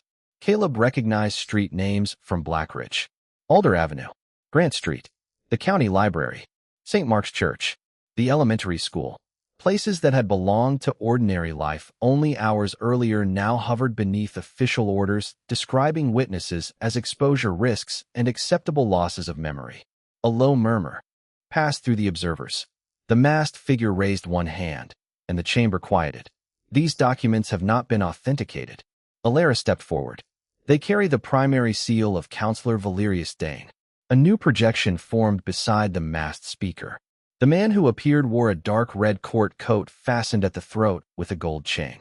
His silver hair was cut with severe precision, and his expression held the confidence of someone who had spent centuries mistaking fear for respect. "The seal was copied," Valerius said. Vespera commanded the archive guard. She possessed access sufficient to manufacture evidence. Mara regarded him without surprise. "You approved the operation 4 days ago in the Western Council chamber. You called Blackridge an insignificant settlement above an inconvenient door. An allegation. You ordered me to sign. You misunderstood a contingency plan. You told me 2,000 human memories were a modest price for preserving the veil." A murmur rose again, louder this time. Valerius did not deny the words. He smiled faintly instead. "Even if such a discussion occurred, difficult decisions are the burden of governance. A Warbride is trained to carry out those decisions, not reinterpret them through emotion." Caleb felt the mark in his palm warm. Mara's anger crossed the bond, not wild or uncontrolled, but cold enough to make the chamber seem smaller. He gave her hand a gentle pressure. She glanced at him, then returned her attention to Valerius. "You call conscience emotion when it refuses to serve you. I call disobedience dangerous, only to those who depend on it." One of the tribunal observers stepped forward. He was broad-shouldered, with iron-gray hair and a black mantle bearing the crest of a wolf beneath a crescent moon. "Lord Cashin of the Northern Clan," Alara whispered to Caleb. "Old blood, publicly neutral." Cashin's gaze settled on Caleb. "The records concern human territory. The human witness should testify." Valerius's expression tightened. "He has no standing before the night courts." The refuge granted him standing, a technical error caused by an obsolete right. Caleb spoke before Mara could answer. "Obsolete seems to mean inconvenient whenever someone mentions a law you cannot control." Several observers turned toward him. The masked figure said, "You will speak only when recognized." "Then recognize me." Mara's eyes shifted toward him with a warning that carried more concern than anger. Caleb continued anyway. "You threatened my mother. Your people entered my town under concealment. You offered safety in exchange for surrendering a woman whose only crime appears to be refusing an order that would have harmed innocent people. I may not understand your titles, but I understand coercion." Valerius looked at him as if examining a stain. "You understand nothing beyond the limits of a brief human life." That may be true. I still know that a law requiring secrecy does not automatically make every secret lawful. Cashin's eyes narrowed with interest. Another figure emerged from the circle, a woman in a dark blue gown with a crown formed from delicate chains. Humans speak boldly when protected by ancient wards, she said. Would you speak so freely in the Crimson Palace? Would Counselor Dane speak so freely in Blackridge's town hall with the people named in those records sitting in front of him? The observers murmured again. Mara turned her face slightly, hiding what might have been pride. Valerius did not bother. This is precisely the danger. A provincial repairman believes his personal morality carries equal weight to institutions that have preserved peace for centuries. If your peace depends on nobody seeing the paperwork, it may need repair. Alara's mouth twitched. Cashin made no attempt to conceal his amusement. The masked figure struck the base of its staff against an unseen floor. The sound rolled through the refuge like a bell. Enough. The human witness will answer a direct question. Caleb Mercer, did Vespera influence your thoughts, emotions, or decisions before the witness bond was formed? No. Did she reveal her rank before you offered sanctuary? No. Did she request protection under ancient law? No. Then your actions were made in ignorance. They were made with incomplete information. That distinction has no legal importance. It has moral importance. This is a court of law. Caleb looked at the records glowing above Blackridge, then judged the lawbreaking. Valerius stepped closer within his projection. The human is compromised by emotional attachment. Mara's grip tightened. Careful, she said. Valerius ignored her. He experienced a joining of awareness with a creature trained for influence. His testimony cannot be trusted. You are suggesting the refuge failed to detect compulsion, Alara said. I am suggesting Vespera has deceived stronger systems. Then why send recovery teams instead of presenting the accusation openly? Cashin asked. Valerius turned toward him. Because public knowledge of the refuge could destabilize the regional compact. You mean public knowledge of the records? Mara said. The tribunal began dividing before Caleb's eyes. Some observers leaned toward Valerius, drawn by rank, fear, or shared interest. Others studied the archive with growing unease. The social pressure did not move like a crowd seeking truth. It moved like an old structure testing which walls could fall without bringing down the roof. The masked figure spoke again. There is a path to resolution. Vespera will surrender the archive for independent review. Caleb Mercer will submit to protective memory suspension. The witness bond will be dissolved until its legality is determined. In return, no action will be taken against Blackridge. Caleb felt Mara's immediate refusal through the mark, but the offer was not aimed at her. It was aimed at him. How long would the review take, he asked. As long as necessary. Who controls the archive during that time? The tribunal, which includes Counselor Dane. All members are bound by oath. Caleb looked at Mara. The same kind of oath they used to control you? Valerius's patience finally cracked. You presume equality because she permits you to stand beside her. Do not mistake temporary indulgence for worth. The words struck the exact pressure point the council had been searching for. Caleb was human, ordinary, and unknown. He had no title, no clan, no inherited power, and no place in a chamber built for immortal authority. The observers watched to see whether shame would silence him. Mara released his hand and stepped forward. He stands beside me because I chose it. Her voice filled the hall. Not because he claimed me. Not because he commanded me. Not because any law forced my consent. He saw me wounded, hunted, and without rank, and he still recognized my right to refuse. That makes his worth greater than every title in this tribunal that remained silent while the council prepared to erase a town. The chamber became utterly still. Caleb felt the force of her words more deeply than the power that had awakened the mountain. This was not protection born from obligation. It was public recognition. The most feared Warbride of the Crimson Throne had placed her reputation between him and the contempt of her own society. Valerius's expression turned cold. You shame your station. My station was already shamed by serving men like you. The masked figure raised its staff again. Vespera, control yourself. No. The single word carried no threat, yet every lantern in the refuge brightened. You have mistaken my restraint for submission long enough. A cluster of observers withdrew their projections. Others drew closer. The tribunal was no longer a single audience.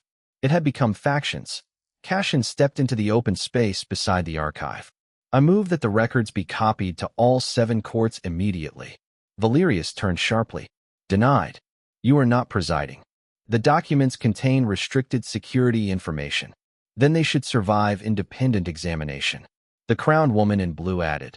The Eastern Court supports the motion. Another figure, robed in green, joined her. The River Clan supports distribution under seal.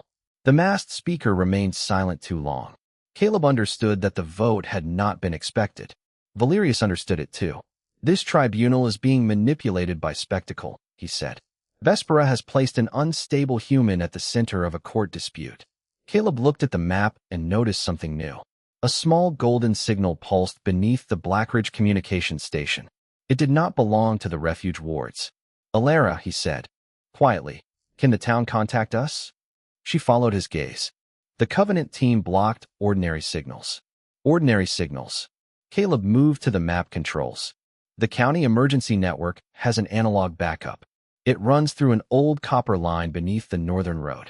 Mara turned toward him. What are you thinking? Counselor Dane said humans should not see the evidence. I think the humans named in it deserve a voice. Valerius heard him. You will do nothing. Caleb touched the golden signal. The refuge rejected his hand with a soft pulse. Mara stepped beside him and placed her palm over his. Together they touched the map. The mark between them warmed, and the golden line opened. Static filled the chamber, followed by the familiar voice of Sheriff Dana Holt, a woman Caleb had known since high school. Caleb, if that is you, half the town is awake. There are strangers locked inside unmarked vehicles, and every radio in the county is showing a red crown. You have about 10 seconds to explain. Dozens of immortal rulers stared at him. Caleb almost laughed from the sheer absurdity of it. Sheriff, I am safe. The strangers are connected to an illegal operation targeting Blackridge. I need you to record everything you hear and keep everyone indoors until sunrise. You are going to owe me the longest explanation in Montana history. I know. Is the town in immediate danger? Caleb looked at Mara. She answered for both of them. Not while I stand. Dana paused. Who was that? The reason you are safe, Caleb said. Valerius's voice thundered across the chamber. Terminate the human channel. The refuge did not obey him. Mara faced the tribunal while Caleb kept the line open. The people you intended to silence are now witnesses, she said. Every threat, every offer, and every denial from this moment will enter human record. The masked figure finally moved. This violates the Veil Compact. No, Caleb said. Your operation violated it. We are documenting the violation. Sheriff Holt's voice came through the static. For the record, I heard that. Cashin lowered his head in solemn approval. The Northern Clan supports immediate preservation of all evidence. One by one, more court seals appeared beside the archive. The balance shifted. Not enough to defeat the council, but enough to deny its secrecy. Valerius watched the votes accumulate, and the contempt vanished from his face. What replaced it was more dangerous, calculation. Very well, he said. Let the courts see everything. Mara went still. Caleb felt alarm cross their bond. He surrendered too easily, he whispered. Yes. Alara turned toward the eastern passage. The containment teams are moving again. On the map, the pale points surrounding the ridge began advancing despite the refuge wards. The Crimson Council had stopped trying to win the tribunal because it had found another route. Valerius looked directly at Caleb. You wanted public judgment, human. You shall have it at sunrise. Bring the records, bring your sheriff, and bring Vespera to the palace gate beneath Blackridge. If she does not appear, the council will declare her refuge corrupted, and every court that supports her will be named an enemy of the Veil. The projections began disappearing before anyone could object. Valerius remained last. And Caleb Mercer, he said, when the gates open, the people of your town will finally see what she truly is. Let us discover whether human kindness survives public fear. His image vanished. The chamber darkened, leaving only the map of Blackridge and the first pale line of dawn beneath the mountain. Mara looked at Caleb with the sorrow of someone who had known from the beginning that private trust would eventually be tested by a crowd. He does not need to defeat the evidence, she said. He only needs your people to fear me before they understand it. Caleb looked at the pale line of dawn spreading beneath the mountain and understood what Valerius expected him to do. The council expected him to hide behind Mara's power, speak through court projections, and arrive at the palace gate as a frightened human clinging to a creature his town had been taught to fear. Every choice Valerius offered was designed to make Caleb look weak, compromised, or deceived. Caleb studied the glowing map of Blackridge, then turned to Sheriff Dana Holt's open radio channel. "Dana, how many people are awake?" "Most of Main Street, half the north side, and every person who owns a scanner," she answered. "I told them to stay inside, but you know this town. They are watching from windows." "Good. Keep them there for now. I need the church basement opened." "St. Mark's?" "Yes. The old utility room behind the boiler. That room has been sealed since before we were born. The seal is not the problem. The stone wall behind it is." Dana was silent for a moment. "You know what is behind that wall?" Caleb looked at the map beneath his hands. A crimson line ran from the refuge chamber to the abandoned church exactly 6 miles south. "I know enough." Mara stepped toward him. "The palace gate will not open for ordinary human access. Then it is fortunate that nothing about tonight has remained ordinary." "Caleb, Valerius wants a crowd." "I know. He wants fear before evidence." "Then we do not give him an uncontrolled crowd. We give him witnesses who know what they are looking at." Alara crossed her arms. "You intend to explain the night courts to an entire town in less than 20 minutes. "No. I intend to explain the part that matters. Strangers entered Blackridge without permission. They planned to alter people's memories." Mara stopped them. "The rest can wait until nobody is being threatened." "Humans rarely accept only the necessary truth," Alara said. "Neither do vampires, apparently." Caleb returned to the radio. "Dana, record this. There is a hidden structure beneath St. Mark's Church. The people who entered town want to use it for a hearing. Nobody approaches the church except you, Fire Chief Nolan, Dr. Perez, and 2 town council members of your choice. Everyone else remains at least 3 blocks away." "You are giving orders now?" "Strong suggestions from a man trapped under a mountain." "That sounds more familiar." "There is one more thing. The woman with me is not the danger. She is the reason those vehicles cannot move and the reason the town still has control of its own memories." Dana's answer came slowly. "I am trusting you, Caleb." He closed his eyes for half a second. Trust felt heavier when it came from someone who knew his failures as well as his strengths. "I know." The map showed movement around the church. Dana and the others were already responding. Caleb turned toward Mara. "Can the refuge move the records to the gate?" "Yes." "Can it keep the council from changing them?" "If the witness mark authenticates every transfer." "Then use me as the checksum." Mara looked confused. "The what?" "A verification point. If the record changes between here and the gate, my mark rejects it." Alara's eyes narrowed with interest. "That is not how court seals are used. That is how honest systems should work." Caleb placed his marked palm above the archive. The refuge asked for authorization. Mara placed her hand beside his, not over it. Together, they confirmed the transfer. Every document separated into 3 identical streams. One traveled toward the palace gate, one remained in the refuge, and one passed through the analog line to Sheriff Holt's recorder. 3 copies, Caleb said. No single court controls all of them. Cashin's projection returned beside the map. The Northern Clan will receive a 4th under public seal. The crown woman from the Eastern Court appeared beside him. The Eastern Court will receive a 5th. Valerius had tried to force the evidence into one ceremonial chamber. Caleb had turned it into a trail too wide to erase. Mara looked at him with an expression he could not fully read. "You did not challenge their power," she said. "You made it irrelevant. Power usually matters less when everyone has a copy of the paperwork." A warning tone passed through the floor. The refuge displayed the tunnel leading to St. Mark's Church. Several sections had collapsed over the years. The ancient palace gate remained intact, but the human access corridor ended behind nearly 30 feet of broken stone and rusted mining equipment. "The direct route is blocked," Alara said. "The court entrance will still open from below, but the humans at the church will not be able to witness anything." "That is what Valerius is counting on," Caleb replied. "He can claim a public hearing while keeping the public outside." Mara touched the map. "I can clear the passage. Without damaging the church." She hesitated. "Not with certainty." "Then we do it my way." Caleb gathered the rope, flashlight, and tool roll. There is a maintenance route alongside the main tunnel. Old ventilation lines usually run parallel to utility access. Usually? Alara asked. The people who built mines in Montana were practical. Ancient vampire architects cannot have been completely different. You place remarkable faith in construction habits. I place faith in the universal desire to avoid digging the same tunnel twice.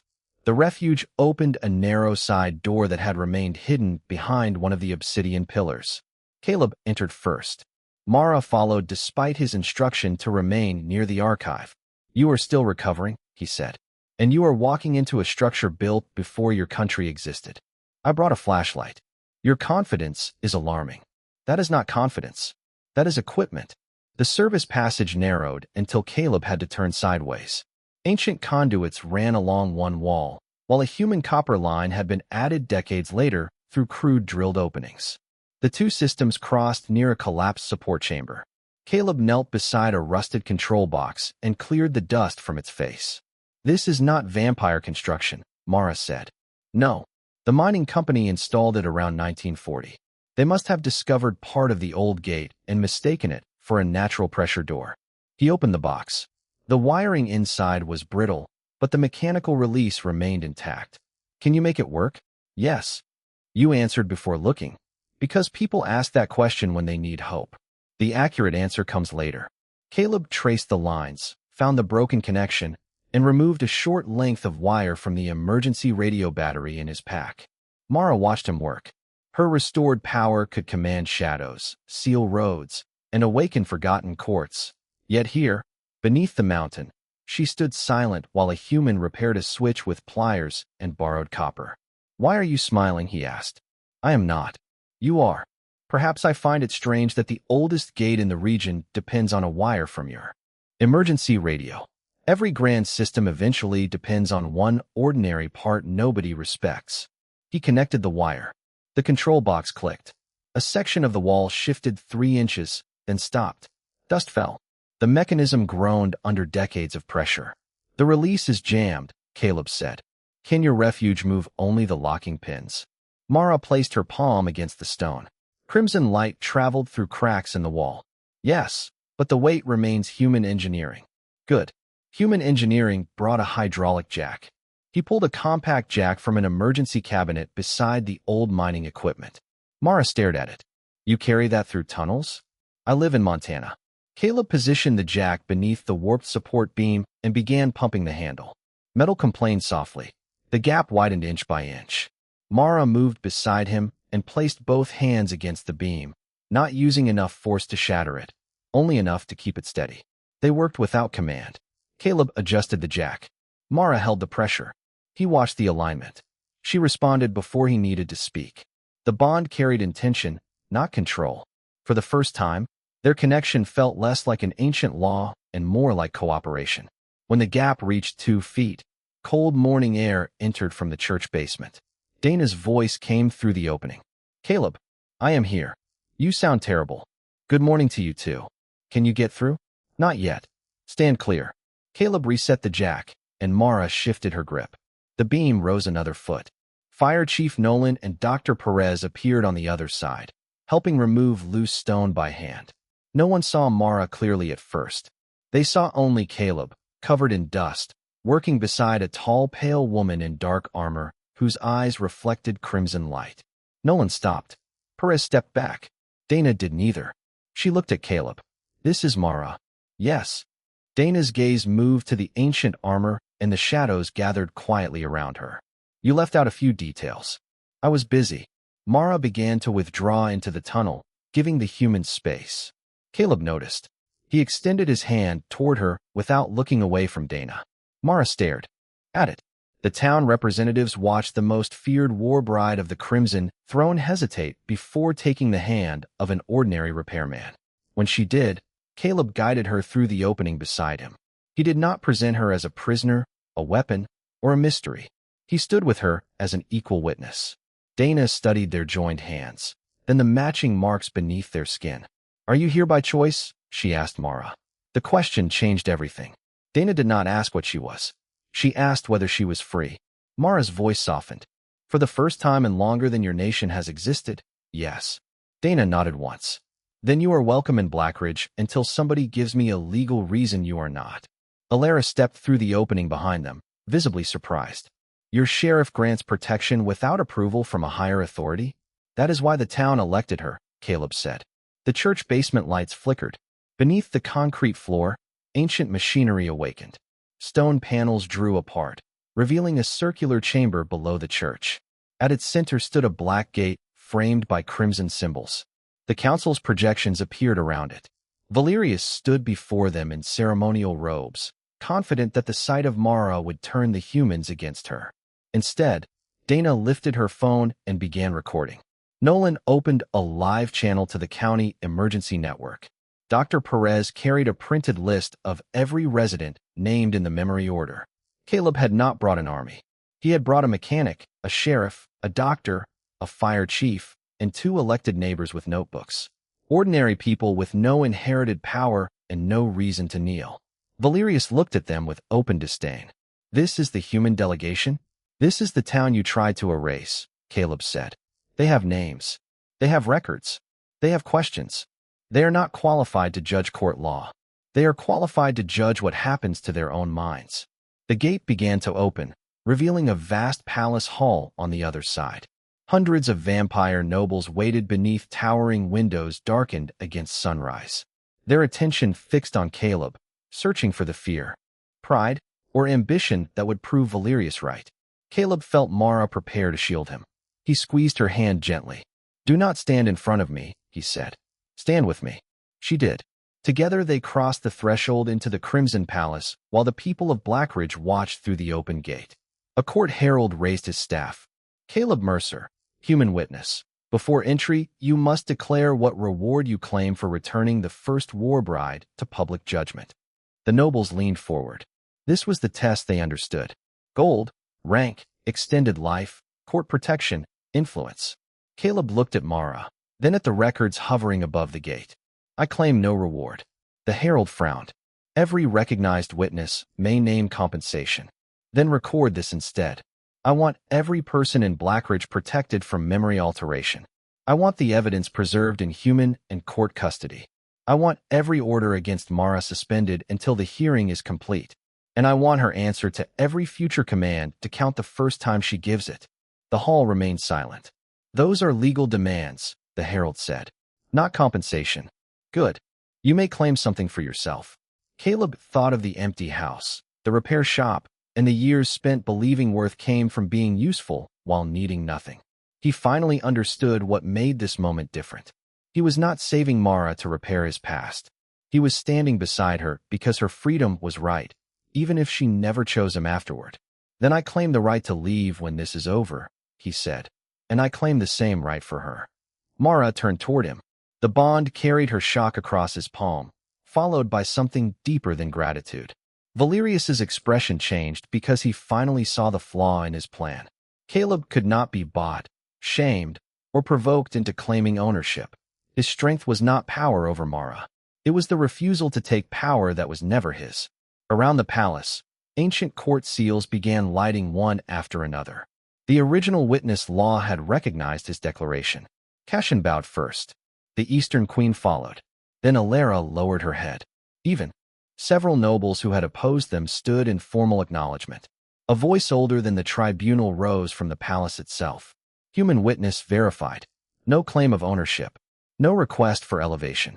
Intent aligned with the First Covenant. The black gate locked open. The people of Blackridge could now see the palace, and the palace could see them. Caleb looked at Valerius. You wanted to know whether human kindness survives public fear. He raised his marked hand as every recording device captured the evidence floating above them. Now let us find out whether your authority survives public truth. The palace answered Caleb's declaration before any noble could. Crimson seals ignited along the black pillars, spreading across the vaulted hall until every ancient symbol of the First Covenant stood visible beneath the darkened windows. The open gate behind him held steady, linking the immortal court to the basement of St. Mark's Church, where Sheriff Dana Holt and the people of Blackridge watched without kneeling. Valerius looked from the glowing seals to Caleb's raised hand, and the certainty in his face gave way to something colder. The human has contaminated the proceeding, he said. Close the gate and remove him from the palace. Mara stepped forward, but this time she did not place herself between Caleb and the court as though he were helpless. She moved to his side, shoulder aligned with his, and the shadows beneath her armor rose in a wide protective arc behind them both. No one will remove him, she said. The words were quiet. The entire hall heard them. Valerius lifted his chin. You stand accused before the throne. You possess no authority to issue commands. I am not commanding the court. Mara looked toward the open gate, then toward the nobles gathered beneath the crimson banners. I am warning anyone who mistakes his mercy for weakness. Caleb felt the shift travel through the bond. Until that moment, Mara had protected him because the courts threatened his safety. Now she was protecting the meaning of what he had done. She was no longer merely shielding a vulnerable human. She was defending the one person who had defended her freedom, without asking to possess it. Valerius turned to the masked presiding judge. The Warbride is unstable. Her attachment has compromised her judgment. Mara's crimson eyes fixed on him. My judgment was considered perfect when it served your orders. Your duty was to the throne. My duty was to preserve peace. The throne defines peace. No, Mara said. The people forced to live beneath it do. A murmur spread through the hall. Several nobles stepped back from Valerius. Others drew closer to him, not from loyalty, but from fear of what her words might awaken. The first Warbride had spent centuries as the symbol of court discipline. If she publicly rejected the belief that authority defined morality, every oath built on that belief became vulnerable. Valerius understood the danger. You speak of choice because a human mechanic offered you comfort during a moment of weakness. He offered me nothing I did not choose. He bound himself to you out of guilt. Caleb felt Mara's anger rise, but she did not unleash it. She turned toward him instead. Is that true? She asked. The court fell silent, waiting for the bond to expose hesitation. Caleb answered without performance. Part of me will always carry guilt. That is not why I stood beside you. Why did you? Because you said no, and they kept acting as if your answer did not count. Mara held his gaze for a long moment. Then she faced the court. You heard him. He did not rescue me to become necessary. He did not protect me to become powerful. He asked for the right to leave, and he demanded the same right for me. If any person in this hall still calls that corruption, then corruption has more honor than your law. The shadows behind her expanded across the ceiling. No one moved.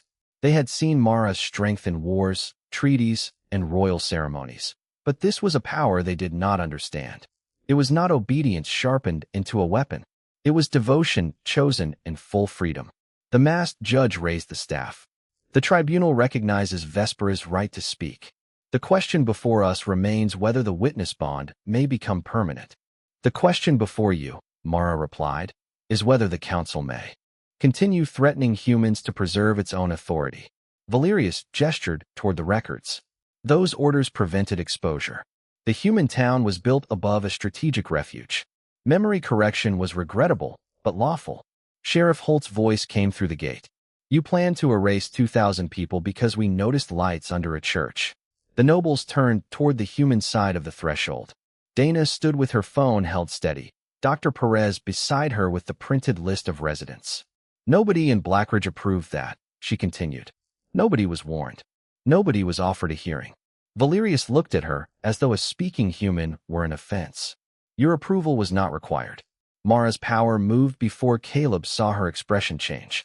Every concealed council seal in the palace lit red. Doors that had been hidden behind tapestries became visible. Private communication channels appeared as bright lines across the floor. The court gasped as Mara revealed the secret network Valerius had used to issue orders beyond tribunal oversight. Then mine was, she said. You required the first Warbride's authorization because the refuge belonged to my command. I refused. You forged my seal and sent hunters after me.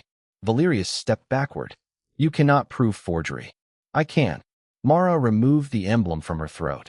The red stone opened in her palm and projected 2 signatures into the air. One belonged to her, formed from living court light. The other resembled it until the refuge magnified the hidden command beneath its surface. Valerius's personal cipher glowed at the center. Cashin spoke first. Forgery of a Warbride seal carries removal from council authority. The Eastern Queen added, when used to authorize action against a human population, it also violates the Veil Compact. The balance in the hall changed. Nobles who had supported Valerius began separating themselves from him. The masked judge lowered the staff. Counselor Dane, your authority is suspended pending full review. Valerius did not look defeated. He looked cornered, and Caleb knew cornered systems often became most dangerous when they realized procedure would no longer protect them. You believe this ends with my office? Valerius asked. The Crimson Throne cannot survive a human witness controlling its greatest Warbride. Mara's shadows sharpened, but Caleb touched her hand. She looked at him. He did not restrain her. He reminded her she was not alone. He does not control me, she said. Then prove it, Valerius replied. Dissolve the bond. The challenge passed through the hall like winter air. Every noble understood the trap. If Mara refused, Valerius would call her dependent. If she agreed, the throne oath would reclaim her, and the council could later restore its control. Caleb turned toward her. You do not have to prove anything by giving them what they want. I know. Whatever you choose, I will not hold you to the bond. I know that too. Mara looked down at their joined hands. The woman who had once been feared as an instrument of the throne now stood before the entire court with the freedom to walk away from the only person who had made freedom possible. Caleb opened his hand and released hers. The crimson mark remained. Your choice, he said. No demand crossed the bond. No fear disguised itself as persuasion. He gave her the exit completely. Mara stared at the space between their hands. Then she closed it. Her fingers returned to his, deliberate and certain. The mark in his palm blazed crimson, and the matching light beneath her emblem spread across her armor. I choose the bond, she said. Not because he saved me. Not because the refuge recognized him. Not because the law requires it. I choose it because Caleb Mercer looked at the deadliest name in your histories and saw a person whose answer mattered. I choose him as my witness, my equal, and the one life this court will never use against me again. The palace itself responded.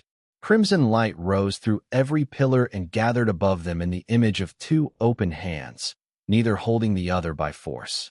The ancient voice of the first covenant filled the hall. Mutual choice declared. Protection freely exchanged. Authority held by neither. Bond eligible for affirmation at sunrise. Caleb felt the court's attention turn toward him, but Mara moved. First, she faced the nobles, and the vast shadow of the Warbride unfolded behind her. Hear me clearly, she said. For centuries, humans were taught to fear what I might do to them. Tonight, humans gave me shelter while my own court hunted me. Blackridge stands under my protection. Caleb stands under my protection. Any threat made against his family, his home, or his people will be treated as a threat against the first covenant itself. Dana folded her arms on the other side of the gate. For the record, Blackridge extends the same protection to Mara. A ripple of astonishment moved through the immortal court. Mara looked toward the sheriff, and something almost tender entered her expression. Your town is very strange. You have not seen our 4th of July parade, Dana replied. Even Cashin laughed softly. The moment of warmth lasted only seconds. Then every palace light went out. The open gate flickered. The ancient symbols above Caleb and Mara fractured into scattered red sparks. Alara turned toward the throne platform. Someone has severed the sunrise chamber. Valerius smiled. The suspension of his authority had come too late. The bond cannot be affirmed without the throne witness, he said. And without affirmation, it dissolves when the sun clears the mountain. Mara's grip tightened around Caleb's hand. Through the bond, he felt the old command stirring again beneath her restored freedom. The council had not expected to win the hearing. It had only needed to delay them until the oath returned. A deep bell sounded beyond the palace walls. Sunrise was less than 5 minutes away. The masked judge struck the staff against the floor, but the palace did not answer. The throne chamber is sealed from within, the judge announced. Only a recognized ruler or the first Warbride may open it. Valerius looked at Mara with quiet triumph. Then go alone, Vespera. Enter the chamber and submit to the throne before the human bond becomes permanent. Caleb felt the pressure of the ancient summons begin to pull at her again. Mara's face tightened, but she did not release his hand. She stepped in front of him now, not because she thought him weak, but because she had. made her choice before the whole world, and would protect it with everything she was. You wanted the deadliest Warbride to return to the throne, she said as crimson light gathered around her like a rising storm. You should have remembered what made me deadly. The sealed doors at the far end of the palace began to tremble. I never failed to reach the thing I chose to protect. The sealed doors shuddered again, but they did not open. Crimson light spread across their surface in branching lines, revealing an older inscription beneath the symbols of the modern throne. Mara stared at it as the summons tightened inside her, pulling at the ancient oath engraved into her blood. Caleb felt the pressure through the bond, a command without words demanding that she release his hand, enter alone, and kneel before the authority that had shaped her life. She took one step forward, then another. Her fingers remained locked around his.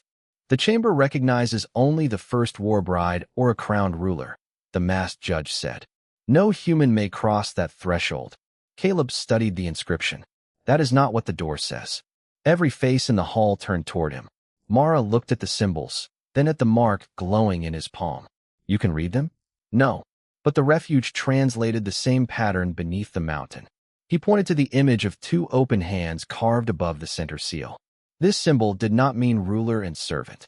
It meant witness and chosen guardian. Valerius's smile faded. The human is guessing.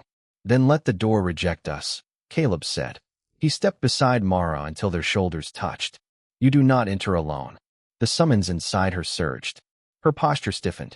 Caleb, if the throne compels me after the bond dissolves, I may not be able to protect you from what it commands. Then we finish before it dissolves. There are fewer than 4 minutes. I have repaired furnaces in less time. Even now, with an immortal court watching and sunrise pressing against the mountain, a quiet breath of laughter escaped her. The sound weakened the command more than defiance had. Mara lifted their joined hands and placed them against the center seal. First covenant, she said, her voice carrying through the palace. Recognize Vespera, freely chosen guardian, and Caleb Mercer, living witness. The seal remained dark. Valerius's confidence returned. The throne does not recognize equality with a human. Caleb pressed his marked palm harder against the stone.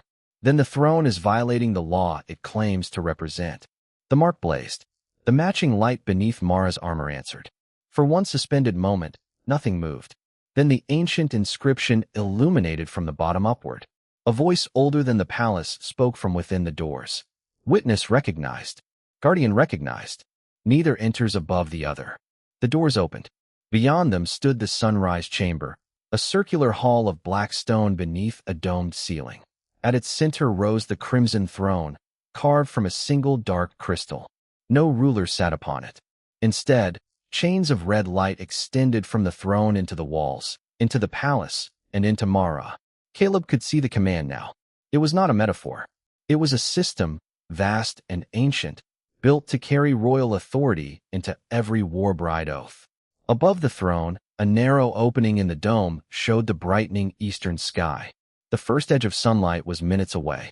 Mara entered with Caleb beside her. The court followed only as far as the threshold. The people of Blackridge remained visible through the open gate behind them, human witnesses looking into a world that had expected them to remain ignorant. Valerius stepped to the front of the nobles. The throne requires Vespera to renew her oath before sunrise. If she refuses, every protection maintained through her authority will fail. Refuge wards, court borders, and human concealment agreements will collapse. Fear moved through the gathered nobles. It was an effective threat because it transformed one woman's freedom into a danger to everyone else. Mara looked at the red chains crossing the chamber. He built a dependency into the throne system, she said. Alara appeared beside the doorway. The council tied regional wards to your obedience seal. If you break the oath without transferring authority, the protections may fail. That was not in the original covenant, Cassian said. No, Caleb replied. It was added so nobody could free her without risking everyone else. Valerius spread his hands. Call it what you wish. The consequence remains. Renew the oath, Vespera, and Blackridge remains protected. Refuse, and the veil becomes your responsibility. The command pulled Mara toward the throne. She released Caleb's hand, not from choice, but because the force inside her had become almost unbearable. Her shadow stretched across the chamber. "Stay back," she whispered. Caleb stepped closer. "No, this time I am not trying to take your choice."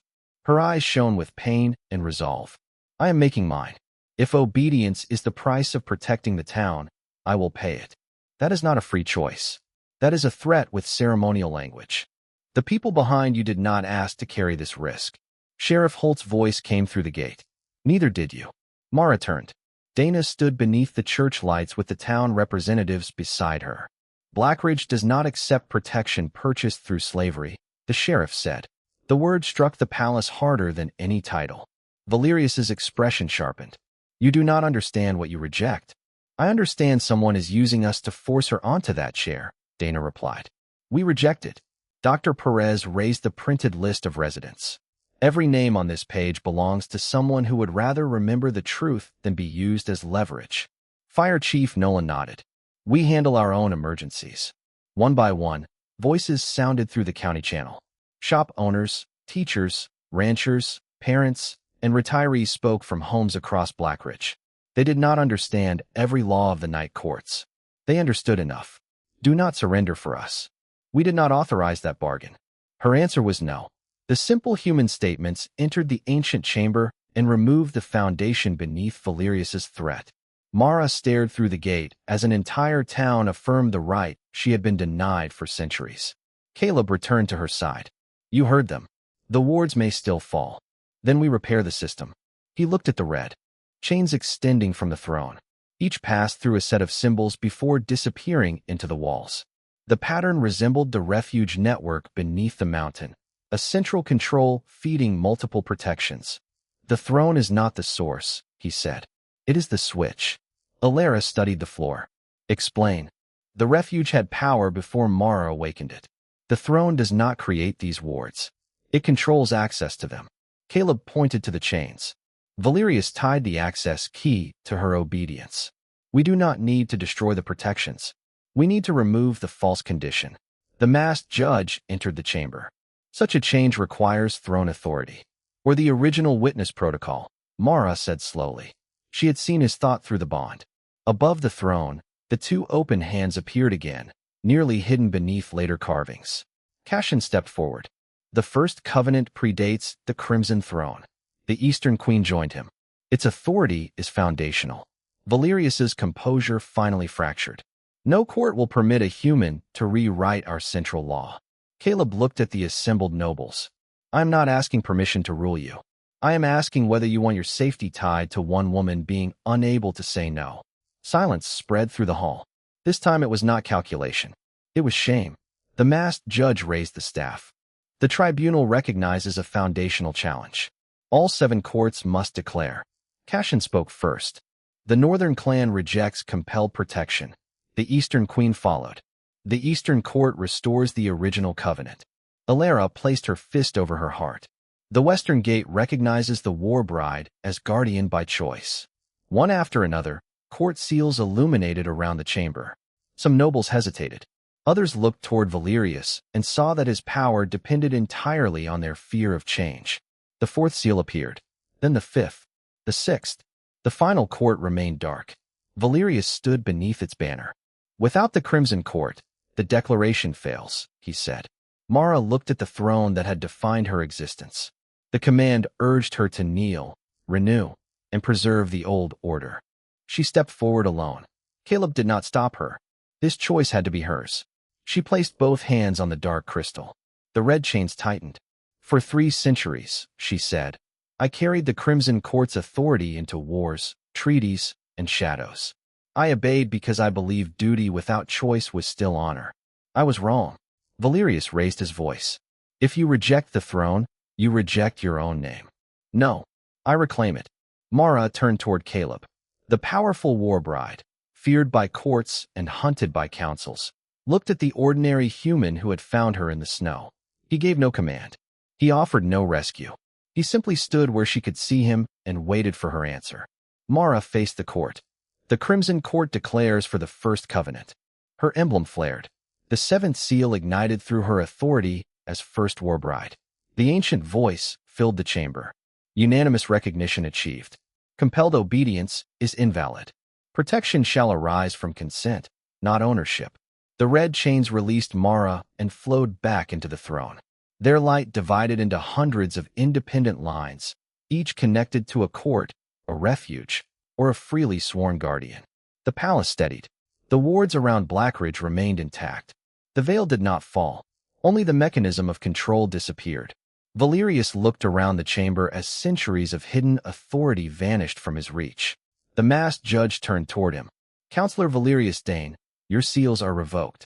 You will stand public trial under both court and human covenant law." No one moved to defend him. He had built obedience so thoroughly that when it ended, he discovered he had no loyalty. The first ray of sunlight entered through the opening above the throne.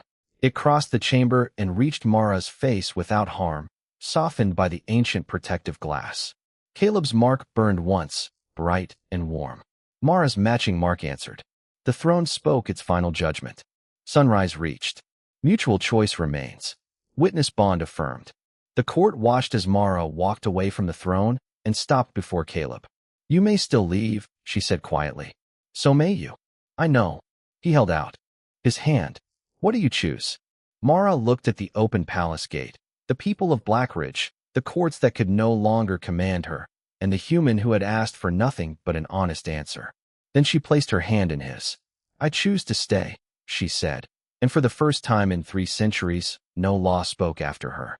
3 weeks later, the people of Blackridge still argued about what to call the night beneath St. Mark's Church.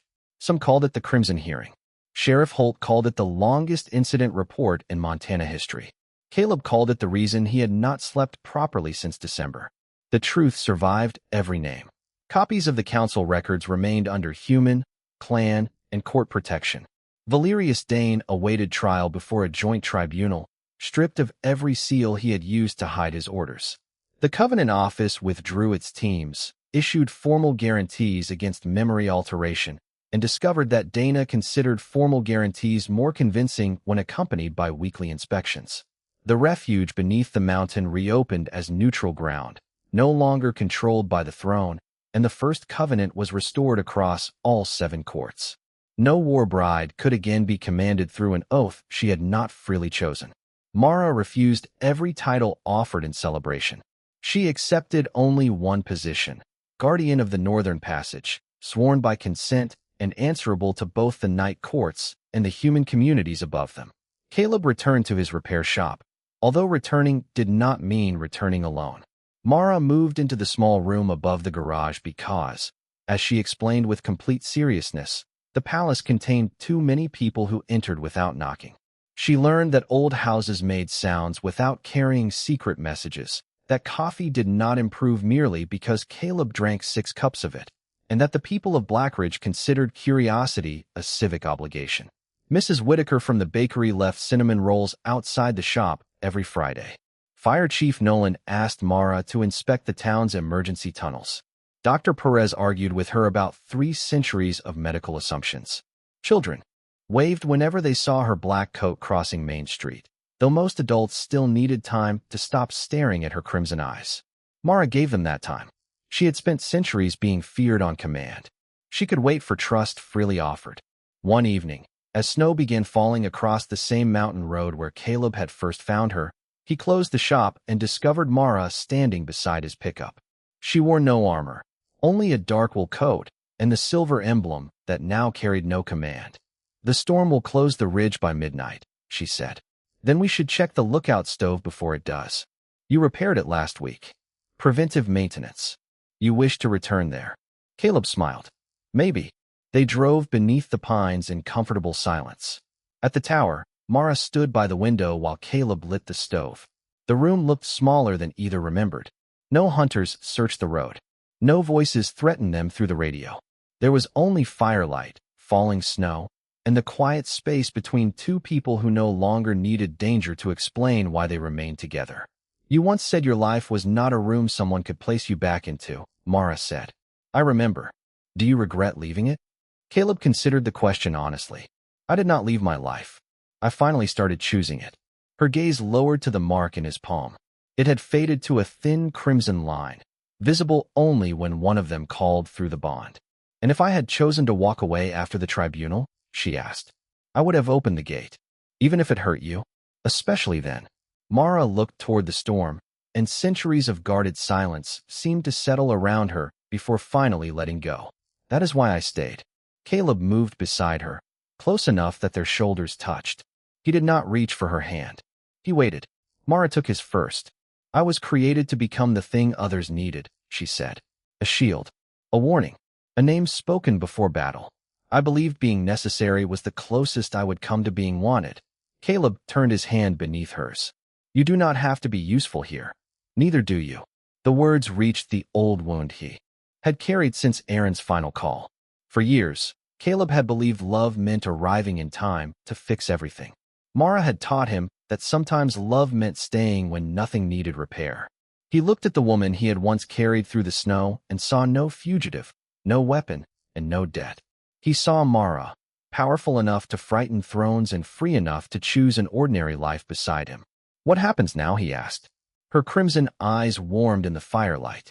Tomorrow, we inspect the refuge doors. Sheriff Holt demands another meeting. Alara wishes to learn why humans put marshmallows in hot chocolate. A serious diplomatic crisis. And after that, Mara said, we choose again. Outside, dawn began to soften the eastern sky. Mara no longer feared its arrival. When the first pale light touched the windows, she remained beside Caleb, her hand resting freely in his. No throne spoke. No law demanded. No one came to take either of them away. For the first time in both their lives, being chosen did not feel like a chain. It felt like home.